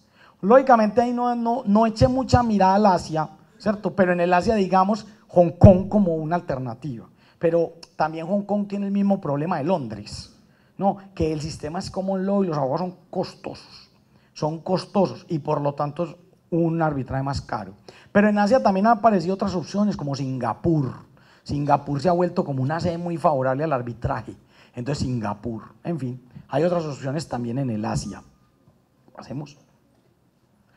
Muy bien, y aquí entonces ya para seguir ya digamos con la parte práctica, y aquí sí que vemos la parte práctica, vamos a ver lo que conocemos en la teoría del arbitraje como las cláusulas patológicas, o sea, las cláusulas enfermitas, que tienen un problema que hace que pueda entorpecer el arbitraje o que no permita que los árbitros se declaren competentes o que no pueda haber arbitraje en lo absoluto. Entonces, aquí tengo una cláusula patológica, la voy a leer, dice, la parte que entienda que existe un conflicto y que está de resolverse por el arbitraje que se regula en esta cláusula, notificará a la contraria el objeto del arbitraje y el nombre del árbitro que designa. Si en el plazo de 10 días, a contar desde la notificación, ahí en errorcito, creo que así está la cláusula y todo, la parte contraria no designare un árbitro o no lo notificare a la primera, se entenderá que acepta el nombramiento que ésta puede hacer del segundo árbitro. O sea, mejor dicho, y la parte queda callada, el demandante nombra a todo el mundo ahí. O sea, a ver, ¿qué fallas tiene esta cláusula? Todas. O sea, usted tiene todas las fallas. Uno, el ámbito. ¿Cómo es eso de que quien entienda que hay un conflicto? ¿Qué es eso? O sea, ¿y qué hay? ¿Cuál es el objeto de la controversia? No se sabe muy bien. Segundo, se preocupa demasiado por nombrar los árbitros, pero no se preocupa por decir cuál es el reglamento. Entonces, ¿cuál es el reglamento? O sea, ¿con qué reglamento vamos a andar el resto? Y si el demandante escoge el primer árbitro y el segundo, o digamos el demandado escoge el segundo, entonces ¿quién escoge el tercero? O sea, que lo escogen entonces los dos de común acuerdo los árbitros. No se sabe. ¿Y ese tercero va a ser el presidente o qué? Entonces, hay, digamos, una cláusula claramente patológica, con un ámbito que no se puede entender o ambiguo y con un carente de reglamento, y además con una cosa que no se sabe muy bien si las partes tienen una voluntad clara de someterse al arbitraje, porque dice, si la parte entiende que existe un conflicto y que a este ha de resolverse por arbitraje, o sea, yo tengo que entender que se defiende, no entiendo.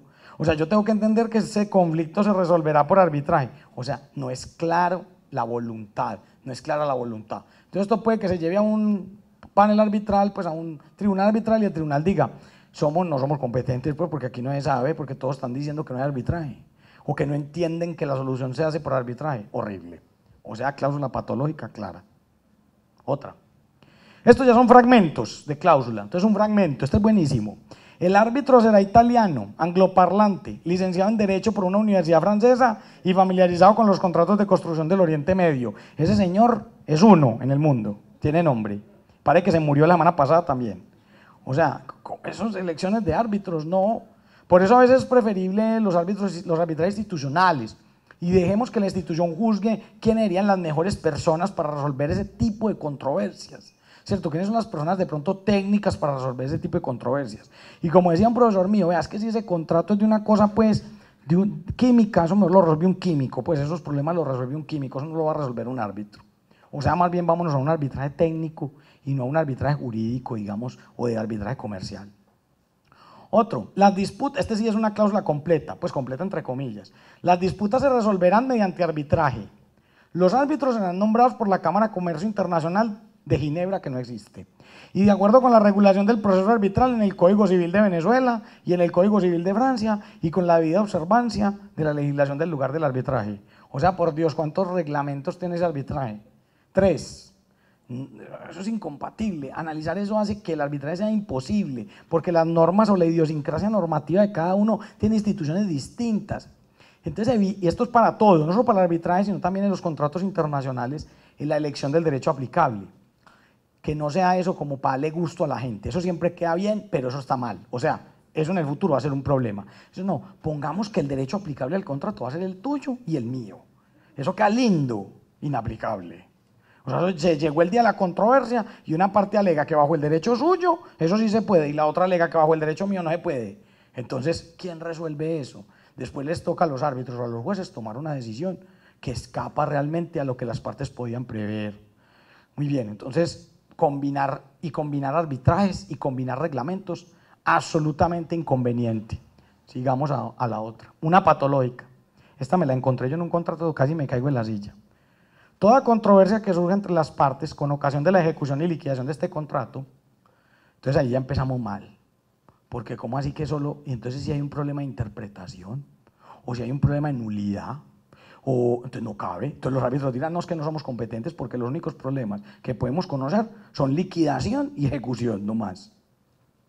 Entonces el ámbito nos quedó mal. Entonces, la ejecución y liquidación de este contrato se resolverá mediante los siguientes procedimientos determinados en el mismo orden de prelación según lo determinen las partes. Ah, no, grave.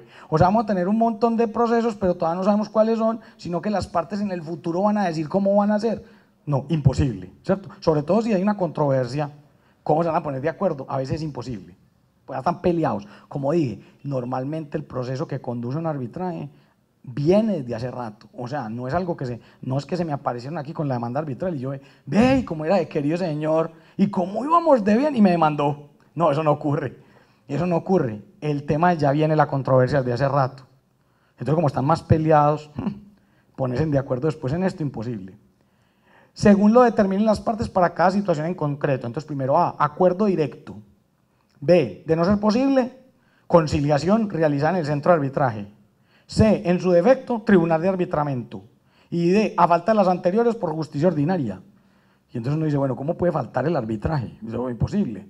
O sea, ¿cómo es esto? O sea, no quedó clara la voluntad de someterse al arbitraje. Entonces dice, no, es que las partes definirán, o sea, todavía no hay arbitraje, porque no sabemos si hay o no, porque dice las partes definirán. Esto me lo encontré yo de verdad, o sea, me la encontré así, tal cual, me la leí, me caí en la silla. Porque decían, esta cláusula arbitral no hay quien la coja. Pues empezando porque esto ni siquiera es una cláusula arbitral, esto es una declaración de buenas intenciones, de que las partes quieren resolver la controversia en el futuro, pero que se tienen que poner de acuerdo. ¡Qué desastre! Por eso decimos, las cláusulas escalonadas, ¿cierto? Olvídala, señor. Repitan conmigo. No, mentiras. Muy bien. Sí. Esta es en inglés, pero vamos a hacer traducción simultánea al español. Entonces dice, en el evento en que se presenten dificultades relativas a la interpretación y ejecución de este contrato, otra vez el mismo problema, solo interpretación y ejecución. Entonces, ¿cómo así? Muy bien. Las partes se deberán embarcar en una solución de controversias fuera de la corte de una forma amigable, o en un periodo de 60 días máximo. Si no se llega a un acuerdo por fuera de la corte, las partes deberán buscar la solución de la controversia por un tercero independiente nombrado por decisión conjunta.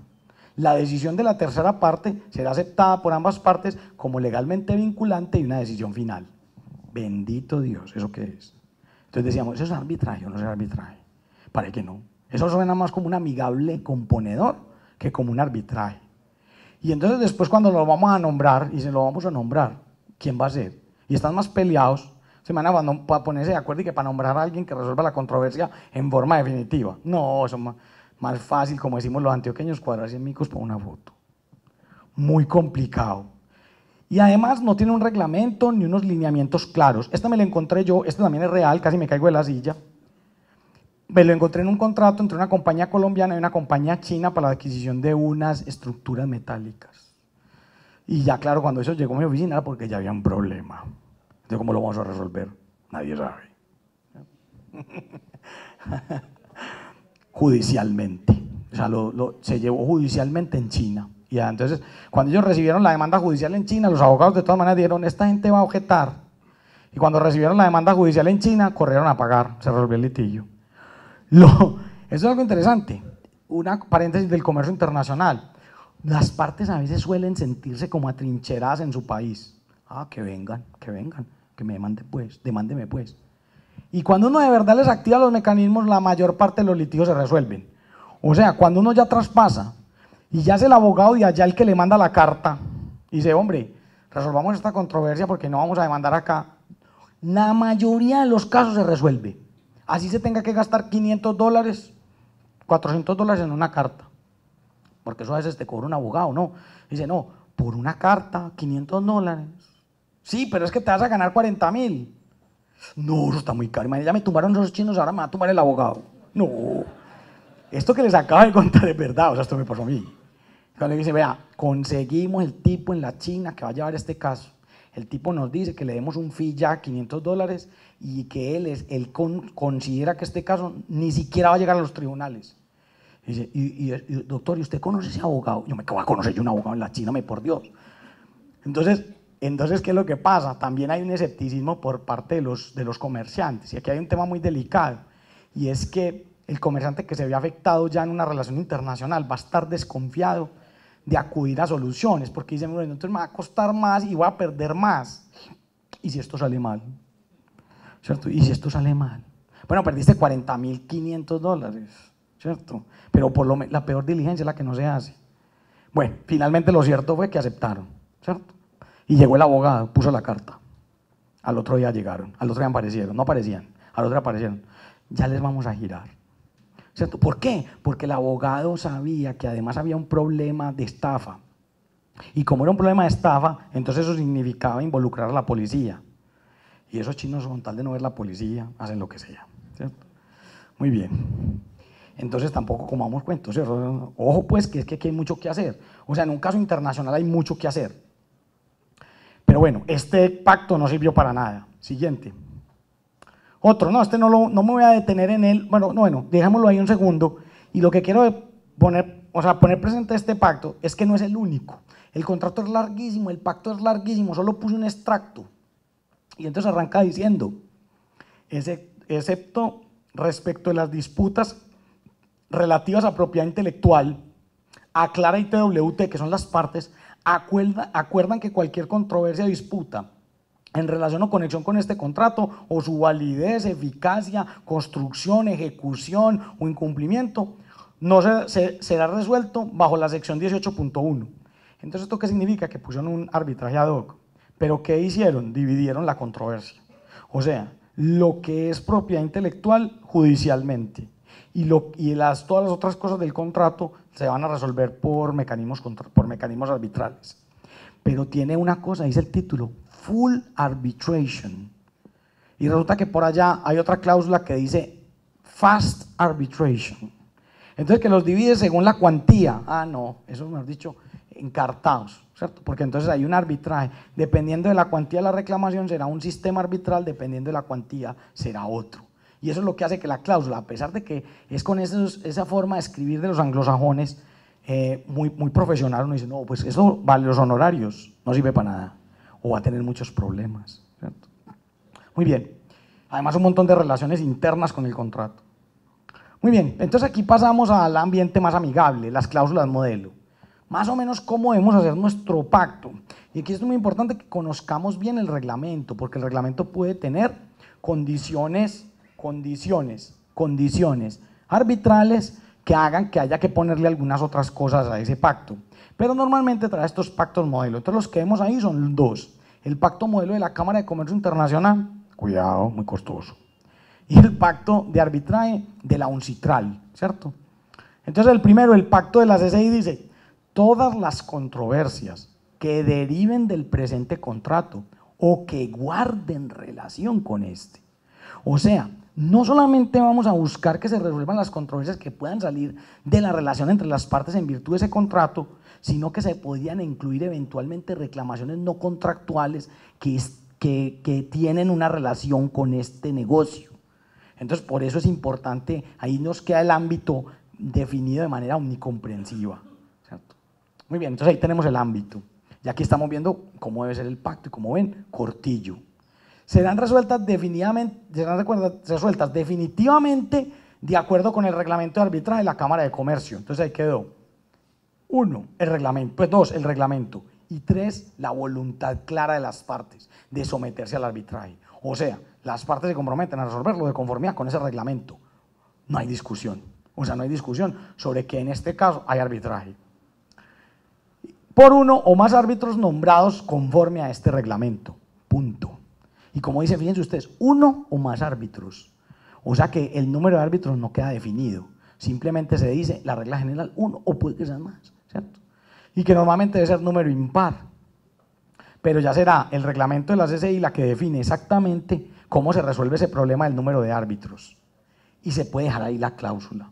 Las partes también pueden optar, y en el reglamento de la CCI 2017, que es el nuevo reglamento arbitraje, que preparó ya la CCI para pues, la nueva edición, ya dice, bueno, las partes también pueden optar por renunciar al árbitro de emergencia. El árbitro de emergencia es una figura que trae ese reglamento y que es un árbitro para medidas cautelares, o sea, un árbitro que puede ordenar medidas cautelares. Entonces, que se renuncia al árbitro de emergencia. Normalmente no se hace, pues ¿para qué? Precisamente se utiliza para acelerar el proceso de obtener una medida cautelar, sin necesidad de que se conforme el tribunal primero. Muy bien. Y vamos con la cláusula modelo de la CENUMI, que básicamente dice lo mismo. Dice, todo litigio, controversia o reclamación resultante de este contrato o relativo a este contrato, su incumplimiento, resolución o nulidad, se resolverá mediante arbitraje de conformidad con el reglamento de arbitraje de la Comisión de las Naciones Unidas para el Derecho Mercantil Internacional, CENUMI, o UNCITRAL por sus siglas en inglés. Y dice entonces el reglamento, dice, nota, las partes deberían considerar agregar lo siguiente. Entonces ya trae la autoridad nominadora, o sea, quién va a ser la persona que va a nombrar los árbitros, el número de árbitros, el lugar del arbitraje y el idioma. Entonces, eso es opcional, si lo quieren poner, si no, no. Si no, el reglamento define todo lo demás, o con la ayuda del reglamento. O sea, las autoridades que administrarían el arbitraje en función de ese reglamento. En eso, de todas maneras, considero que el reglamento de la CCI es superior al reglamento de la UNCITRAL. O sea, en la claridad en los mecanismos para la definición de los problemas del arbitraje, ¿cierto? Si el árbitro va a ser uno o dos, o si va a ser uno o tres, cómo se va a nombrar, cómo se puede retirar un árbitro, qué pasa si un árbitro se muere, que ese es un caso muy particular, ¿no? Uno normalmente no piensa en eso, pues que alguien se va a morir, pero de pronto en medio del arbitraje, ¡pum!, falleció el árbitro. ¿Cómo así? Falleció uno, falleció el presidente, hay que reemplazarlo. Reemplácelo pues, qué problema. Y eso pasó por aquí en un arbitraje muy conocido por aquí en Colombia, que era internacional también. La sede y definir un montón de cosas en el arbitraje y los problemas que puedan ocurrir a lo largo del arbitraje. Entonces, en eso sí, por ejemplo, yo considero que es superior el reglamento de la CCI y es muy corto. Lo que pasa es que en la CCI sí son muy, digamos, muy precisos y definen no solo el reglamento arbitral, sino todo el reglamento, cómo funciona la corte arbitral, cómo funciona la secretaría, cuánto vale, cómo se definen los honorarios, cuáles son los criterios. Claro, entonces, lógicamente, como les digo, es el más caro del mundo. Y además establecen y cuáles son las tablas de liquidación y los costos de los honorarios y todo eso. Muy bien. Entonces aquí vale la pena recalcar algo que hemos venido hablando. Hay un montón de instituciones que se hacen llamar cortes, ¿no? Corte Arbitral de Londres, LSIA por las siglas en inglés. La Corte Arbitral de la CCI, de la Cámara de Comercio Internacional. La Corte Permanente Arbitral de la Haya, y ninguna es una corte. Todos se llaman así, les encanta llamarse cortes, pero esos no son cortes, son administradores de arbitrajes. Finalmente, el que resuelve la controversia no es la corte, el que resuelve la controversia es el tribunal arbitral nombrado de conformidad con las condiciones del reglamento. Y como hemos dicho entonces, no hay tribunales internacionales para conocer asuntos privados. Como me decía un cliente una vez, no doctor, me incumplió en este contrato internacional y entonces yo los voy a demandar en la Haya. Y yo arranqué ya, vámonos ya. Y de allá nos van a devolver, porque allá no podemos llevar, aquí no hay pacto arbitral ni hay nada, pues allá no nos podemos aparecer. Otra anécdota, que celebran un contrato que guarda relación con otro, más grande, pero que es independiente. O sea, digamos que el clausulado es independiente, pero guarda relación con otro. Y me dice, doctor, es que en el contrato de arriba hay arbitraje en la Cámara de Comercio, en la Cámara de Comercio con sede en París, en la Cámara de Comercio Internacional con sede en París, yo necesito entrar a ese arbitraje. Y yo, pero no podés, porque no nos incluyeron, este contrato no permite que nosotros como terceros entremos allá. Entonces dice, doctor, averígüeme ya si ese arbitraje está en marcha. Y yo, pues de una vez te adelanto la respuesta, no nos van a decir.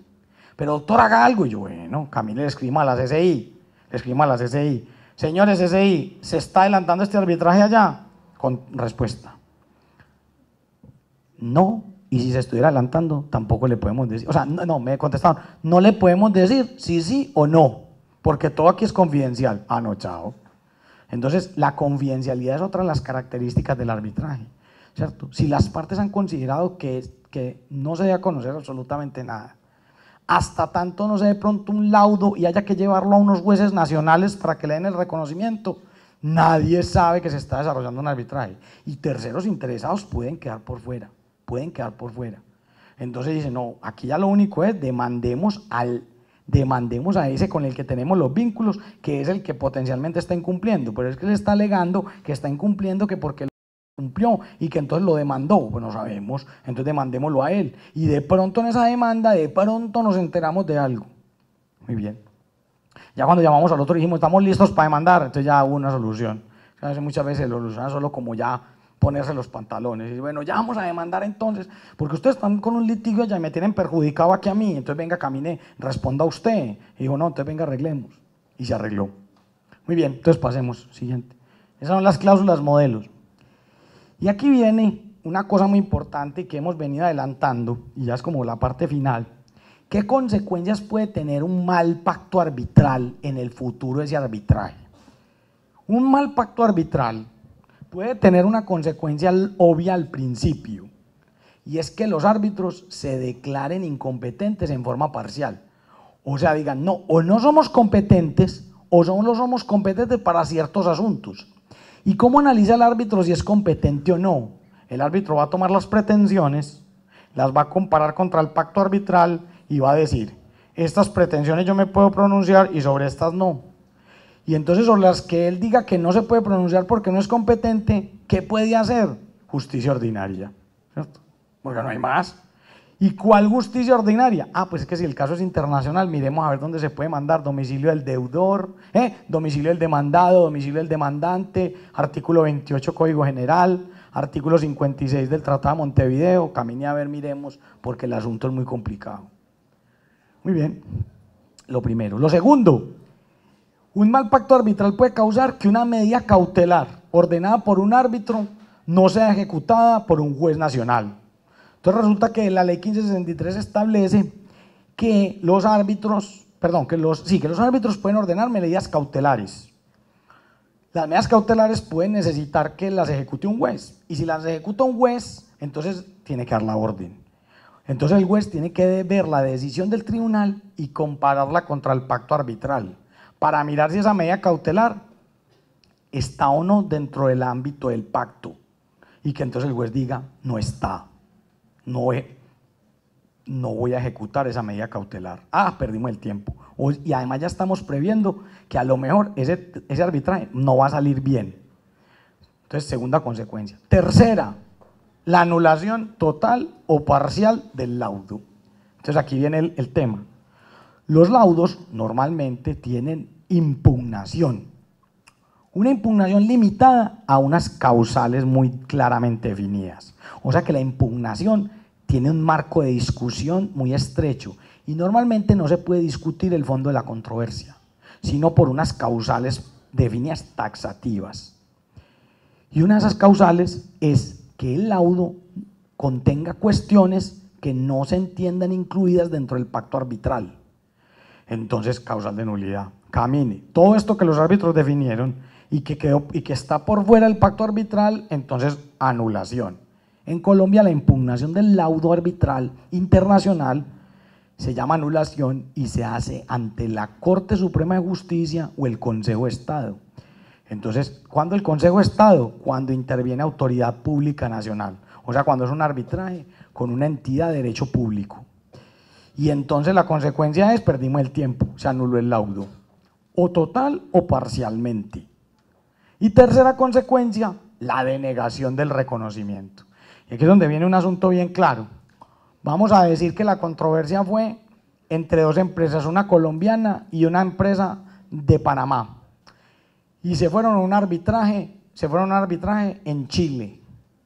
Entonces el arbitraje tenía como sede Chile. Eso significa que el laudo se entiende emitido en Chile. Y por lo tanto, si ese laudo lo vamos a hacer valer en Colombia, vamos a decir, ganó el panameño. Y vamos a ejecutar al colombiano.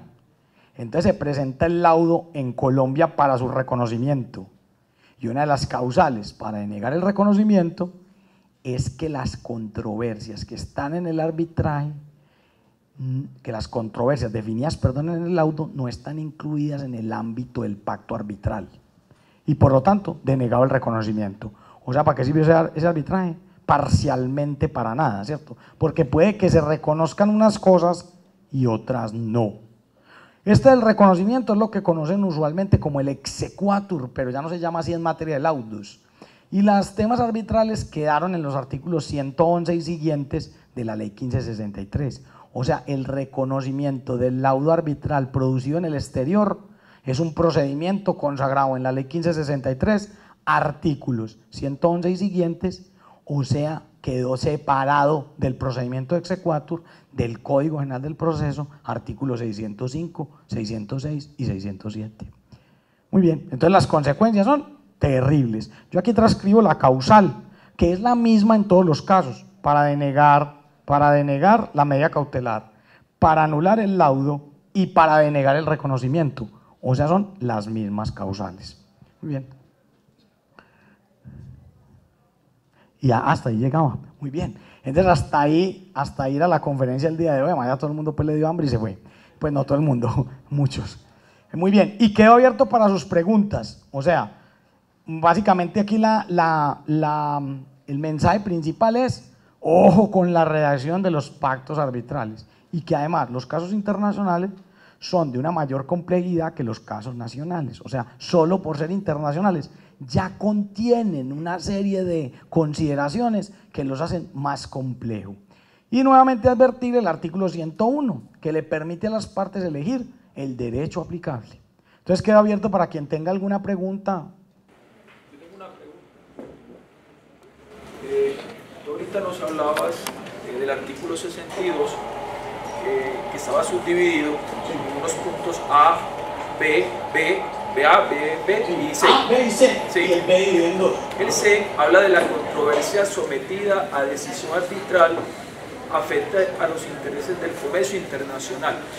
Entonces, mi pregunta es, Colombia tiene tratados internacionales comerciales con Estados Unidos, ¿cierto? Y también tiene unas alianzas como la Alianza del Pacífico, por ejemplo.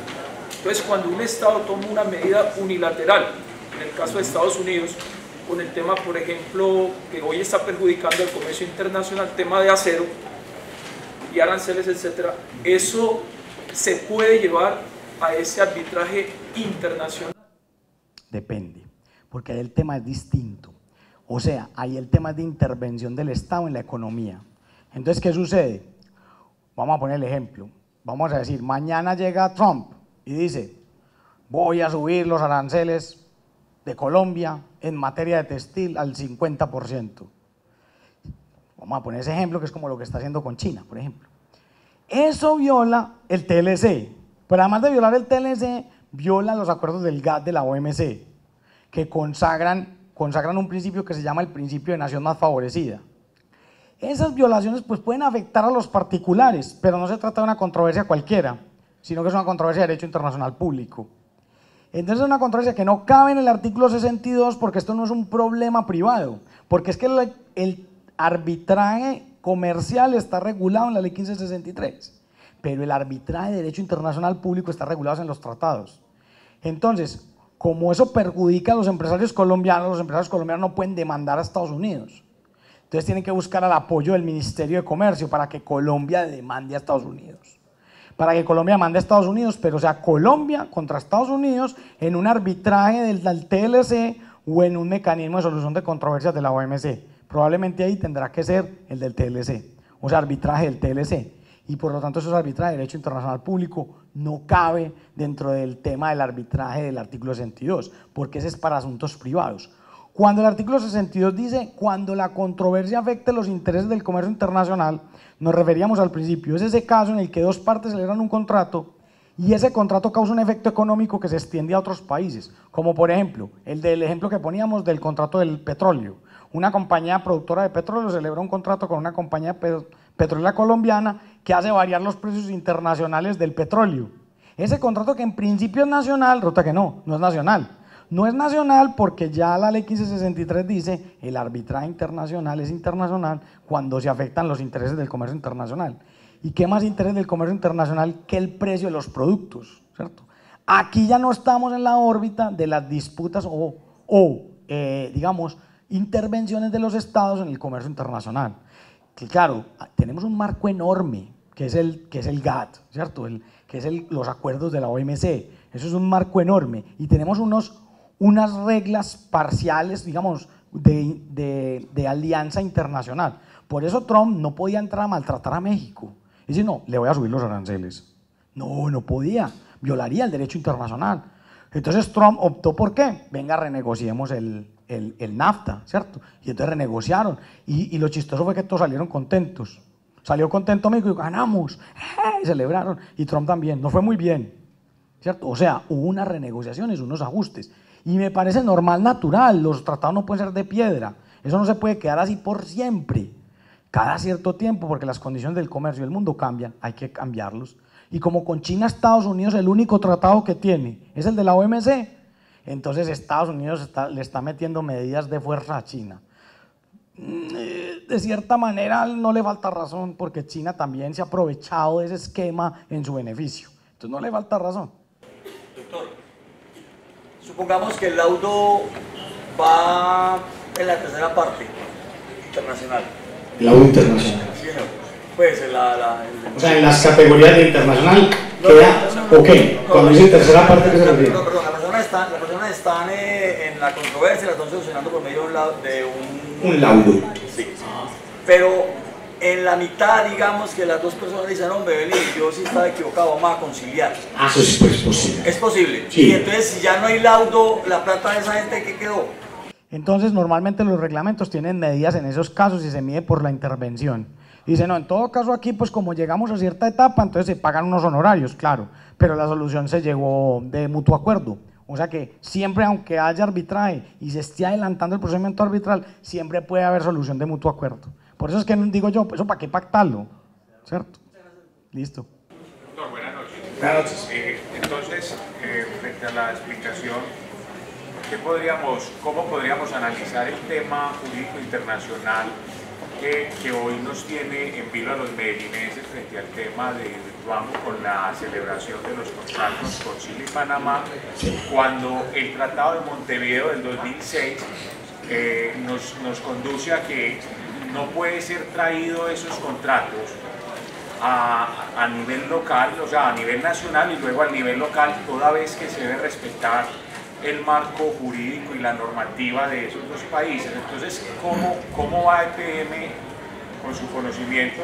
Porque eso va a conducir a un litigio que va a ser de talla internacional, porque tenemos los eólicos de Cururus con Chile, Antofagasta y Panamá, y que todo en el marco del contrato va a tener que ser celebrado, resuelto allá, más no acá. Muy bien, bueno, lo primero que hay que advertir pues es que hasta que no revise esos contratos, pues no me lo han entregado, ojalá me lo entregaran, no me lo han entregado, entonces es difícil pronunciar un concepto alrededor de ese tema, ¿cierto? Pero vamos a suponer, entonces, son contratos entre partes que tienen domicilios en estados diferentes, entonces ya claramente son internacionales. Normalmente en los contratos internacionales se pactan dos cositas, o se pacta el derecho aplicable y se pacta el arbitraje. Si se pactó el arbitraje, la ley 1563 en ese sentido es clara, artículo 79. Los árbitros son los únicos competentes para definir su propia competencia. O sea que sea lo que sea, si esos contratos tienen cláusula arbitral, se fueron para el arbitraje. Artículo 79 de la ley 1563, muy largo, muy bueno. Tiene mucho para desmenuzar ahí, mejor dicho.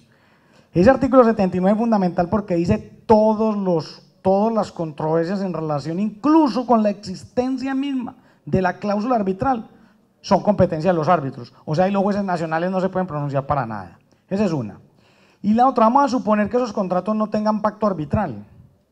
Significa que si los jueces, significa que se abre la posibilidad de la competencia internacional. ¿Y qué pasa con la competencia internacional? Pues que los jueces pueden ser los de aquí o los de allá. Entonces, si la reclamación, por ejemplo, la hace Hidroituango, sí, pueden ser competentes los dos y a la vez incluso. Y los dos procesos adelantarse simultáneamente si eso llegara a ocurrir. Pero si yo fuera Hidroituango y yo soy EPM pues, y yo quiero reclamar que me paguen mis contratos, entonces yo voy y los demando en su domicilio. Y venga, camine que en su domicilio. Entonces, por ejemplo, vamos a suponer que es una empresa chilena. Total que la ley chilena dice, será competente el juez por el domicilio del demandado, en el demandado. Entonces lo demandó allá. Otra cosa va a ser el derecho aplicable. ¿Cuál va a ser el derecho aplicable a ese contrato? No sabemos. No sabemos porque no conocemos las condiciones. Pero como se trata de una obra hidráulica en Colombia, pues de pronto a lo mejor el derecho es el colombiano. O sea que el juez chileno que va a conocer el caso podría tener que fallar con la ley colombiana. Y eso suena como raro, pero así es el derecho internacional privado, ¿cierto? Entonces eso, pues no sabemos qué va a pasar porque no conocemos el texto, pero más o menos es lo que uno puede anticipar. Sí, dale. Doctor, buenas tardes. Buenas noches. Buenas noches ya. Lo que dicen los compañeros resumiendo cómo se resuelve un litigio entre dos naciones buscando una jurisdicción imparcial con respecto a la ley 1563, usted menciona. Sí, porque es que hay que distinguir los litigios entre estados y los litigios entre particulares de esos estados. Entonces, en el primer caso, son controversias de derecho internacional público. Entonces, normalmente vámonos para La Haya, ¿cierto? O sea, resolvamos eso en La Haya, resolvamos eso en Ginebra, ¿cierto? Que son las sedes de la OMC, por ejemplo. Se resuelve en La Haya, en Ginebra, o en París, o en Nueva York, ¿cierto? Si no es con Estados Unidos, pues. Entonces se buscan, por ejemplo, si es una controversia entre Colombia y Estados Unidos por el cumplimiento de un acuerdo comercial, entonces vámonos para Ginebra o vámonos para La Haya, que serían sedes neutrales, ¿cierto? Y si es entre particulares, es muy relativo, porque no necesariamente porque mi parte es del Perú, significa que los jueces del Perú lo van a ver con mayor simpatía y entonces lo van a beneficiar. No, porque normalmente además los jueces tienen que fungir en forma neutral, sea de donde sean las partes. Entonces, por eso es muy probable que haya un litigio entre particulares, que en el que no se pacta arbitraje, se pueda ir a demandar al demandado, o sea, a la persona a la que se le reclama en su domicilio. Y suele ser además lo recomendable, porque allá tiene los bienes, allá le podemos poner medidas cautelares en forma directa, ¿cierto? Y no tenemos que pasar por procesos de exequatur o de reconocimiento. Entonces es preferible. Y en el arbitraje, muchas veces se prefiere un tercer estado, pero no necesariamente es lo más recomendable, porque sea la decisión que tome ese tribunal, va a tener que pasar por proceso de reconocimiento. Entonces, cuando es un tercer estado, por ejemplo, es una empresa colombiana que contrata con una peruana y pone en arbitraje en Ecuador. Entonces, ese laudo que se emite en Ecuador hay que hacerlo valer, o en Colombia, que es donde la colombiana tiene todos sus intereses económicos, o en Perú, que es donde la peruana tiene todos sus intereses económicos. Entonces hay que pasar o el reconocimiento de Colombia o el reconocimiento del Perú, o sea, un proceso adicional. Pero lo cierto es, y esto es importante saberlo, en el comercio internacional la mayoría de los laudos se cumplen voluntariamente, ¿cierto? O sea, es más bien raro el laudo que tiene que ir a proceso judicial de reconocimiento. Pero si la parte lo ve que puede obstaculizar el pago todavía, entonces exige el reconocimiento y dice no pago voluntariamente hasta que ese laudo no lo reconozcan en mi país. Y está en todo su derecho, Pues normalmente las partes, venga, no, terminemos este laudo y paguémoslo, pero el tema es, la mayoría de laudos se cumplen espontáneamente, o sea, se cumplen voluntariamente, pero la parte se puede oponer al cumplimiento y exigir el reconocimiento. Buenas noches. No, la impugnación siempre es en la sede. Vamos a decir que el arbitraje es en Ecuador. Entonces, como es en Ecuador, la impugnación del laudo será en Ecuador, ante los jueces ecuatorianos y conforme a las leyes que en esa materia tenga Ecuador. Pero ya una vez o no se impugnó o se cumplió la impugnación y digamos, el laudo no se anuló, entonces viene el reconocimiento. Y entonces la parte contra la que se va a poner el laudo se puede oponer a pagarlo voluntariamente hasta que no se reconozca. O sea que está en todo su derecho, eso obstaculizaría. Entonces yo me acuerdo muy claro de un cliente que me llama y me dice 10 de la noche. No, es que estamos con este contrato y esos chilenos dicen que le pongamos que son los jueces chilenos los que van a conocer la controversia y nosotros no queremos que sean los colombianos. Yo no sea bobo, póngale que sean los de Chile y vámonos a dormir. Y dice, ¿por qué? Pues porque si ponemos Chile, cualquier cosa que digan allá la tienen que traer a Colombia en exequatur. O sea que nos podemos defender en el proceso en Chile y encima si llegamos a perder nos defendemos en el proceso de Ecuador, en el proceso de exequatur aquí en Colombia. Y como uno nunca sabe qué puede pasar, se venció un término, chao, ¿cierto? No presentaron una prueba, chao, ¿cierto? Entonces déjelos, que pongan Chile y vámonos a dormir, ¿cierto? O sea que a veces conviene de pronto, dependiendo de quién es el que está más llamado a cumplir, quién tiene la carga más grande de cumplir, que la solución de controversia sea en su domicilio, en el domicilio de ese que está llamado a cumplir, que es el que tiene la carga más grande. ¿Por qué? Pues porque algo puede fallar y le cobramos más fácil en su domicilio. Última pregunta por aquí.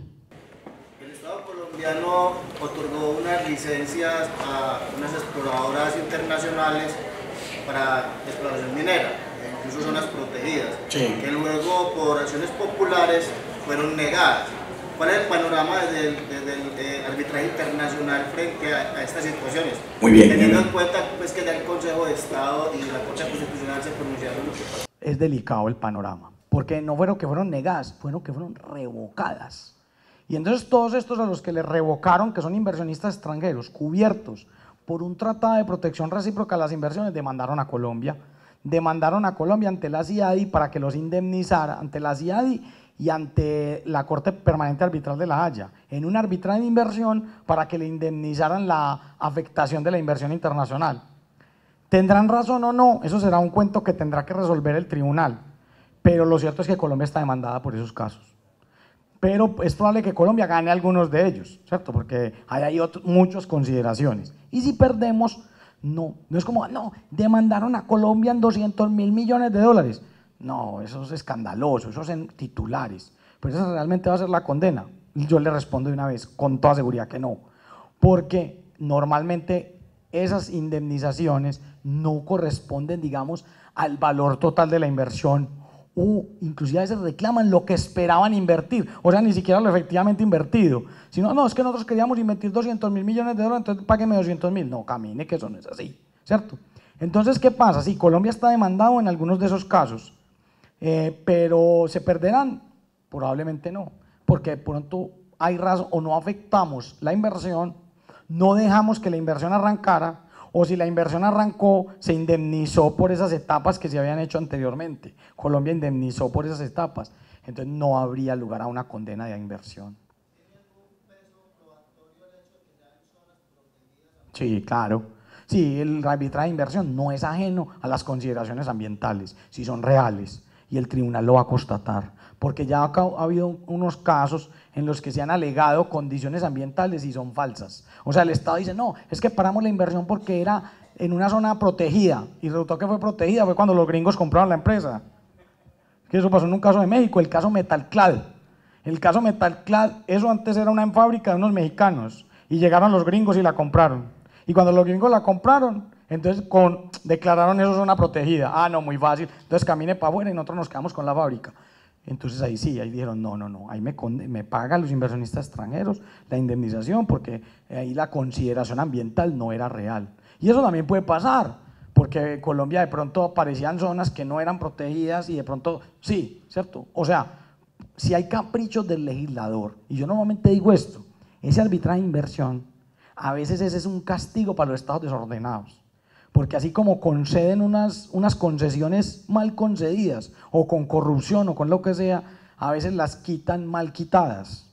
Y entonces, ¿qué pasa? El Estado desorganizado paga condenas. Esa es la cuestión de fondo. Bueno, feliz noche, que descansen, muchas gracias y gracias por haberme aguantado.